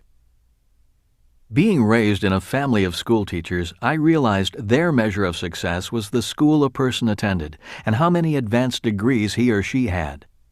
In the world of big business, it was pretty much the same thing. In most major corporations, employers want the pedigree of prestige that comes with advanced degrees from recognized schools. Being around my rich dad, I realized his measure of success was how much money he made, the people he spent time with, the freedom to work or not work, and how many jobs he provided. I realized I had better decide whose measure of success I wanted to base my life on. Since I did not think I could win at my poor dad's game of school and big business, I decided I had a better chance of winning at my rich dad's game. That is when my real education began. I decided to follow in my rich dad's footsteps as an entrepreneur and real estate investor. The questions for you are, what is your measurement of success? Where do you have the best chance of winning? Is your brain being trained to win? Developing the three parts of the brain. For those of you who have played my cash flow game, you may recall that to win the game requires a lot of left brain financial knowledge and right brain creativity. Since it is only a game, being played with fake money, the fear of failing or losing money is greatly reduced, leaving the subconscious mind more or less neutral. Once a person understands the game, the subconscious brain shifts from fear to excitement and the joy of winning. Learning becomes fun and exciting. All three brains are being educated and developed. New possibilities are opening for an expanded whole brain. In 2005, Arizona State University did a study on the viability of my game for teaching accounting and investing to business school students. Their findings were extremely positive, concluding that students actually learned faster and retained knowledge longer than when they learned in other ways. One great success story occurred recently at a Boys and Girls Club in a very poor part of Phoenix. A team from my company set up a cash flow club. Once again, teaching financial intelligence via a game was powerful, profound, and life-changing. One particular participant was a student who was labeled learning disabled by the school system and placed in a class for slow learners. After playing the cash flow game a number of times with his friends, he slowly began to improve his reading and math skills. Today, he's in a regular class. This is the power of coordinating all three parts of the brain in a cooperative peer-to-peer learning environment. Finding your genius. For people to develop their genius, they need to find the environment that supports the development of their genius. For example, Tiger Woods' environment is the golf course. He would not have done well as a jockey. Donald Trump found his strength in the tough world of New York real estate. That environment challenged him, taught him a lot, and developed his skills. As you know, Tiger Woods works very hard at being a golf genius. Donald Trump works very hard at being a genius at real estate development. One of the reasons many people do not develop their genius is simply because they are lazy. Many just go to work to collect a paycheck. It is easier for them to be average than to work hard at developing their genius. My questions to you are, what do you think your genius is, and what environment is best for you to develop it? Another important question is, do you have the courage to change environments? Imagine your future if you did. In summary, financially weak people are people who tend not to develop their intelligence. They seek easy environments and easy answers. These are people who pay too much in taxes, work hard, and live below their means. They may be smart, good, and academic, but without the financial development of all three brains, they will most likely remain weak financially. Success requires some degree of mental and physical toughness. If you can train your left brain to understand the subject, engage your right brain to come up with creative solutions, keep your subconscious brain excited rather than fearful, and then take action while being willing to make mistakes and learn, you can create magic. You can develop your genius. Thank you for listening to this audiobook.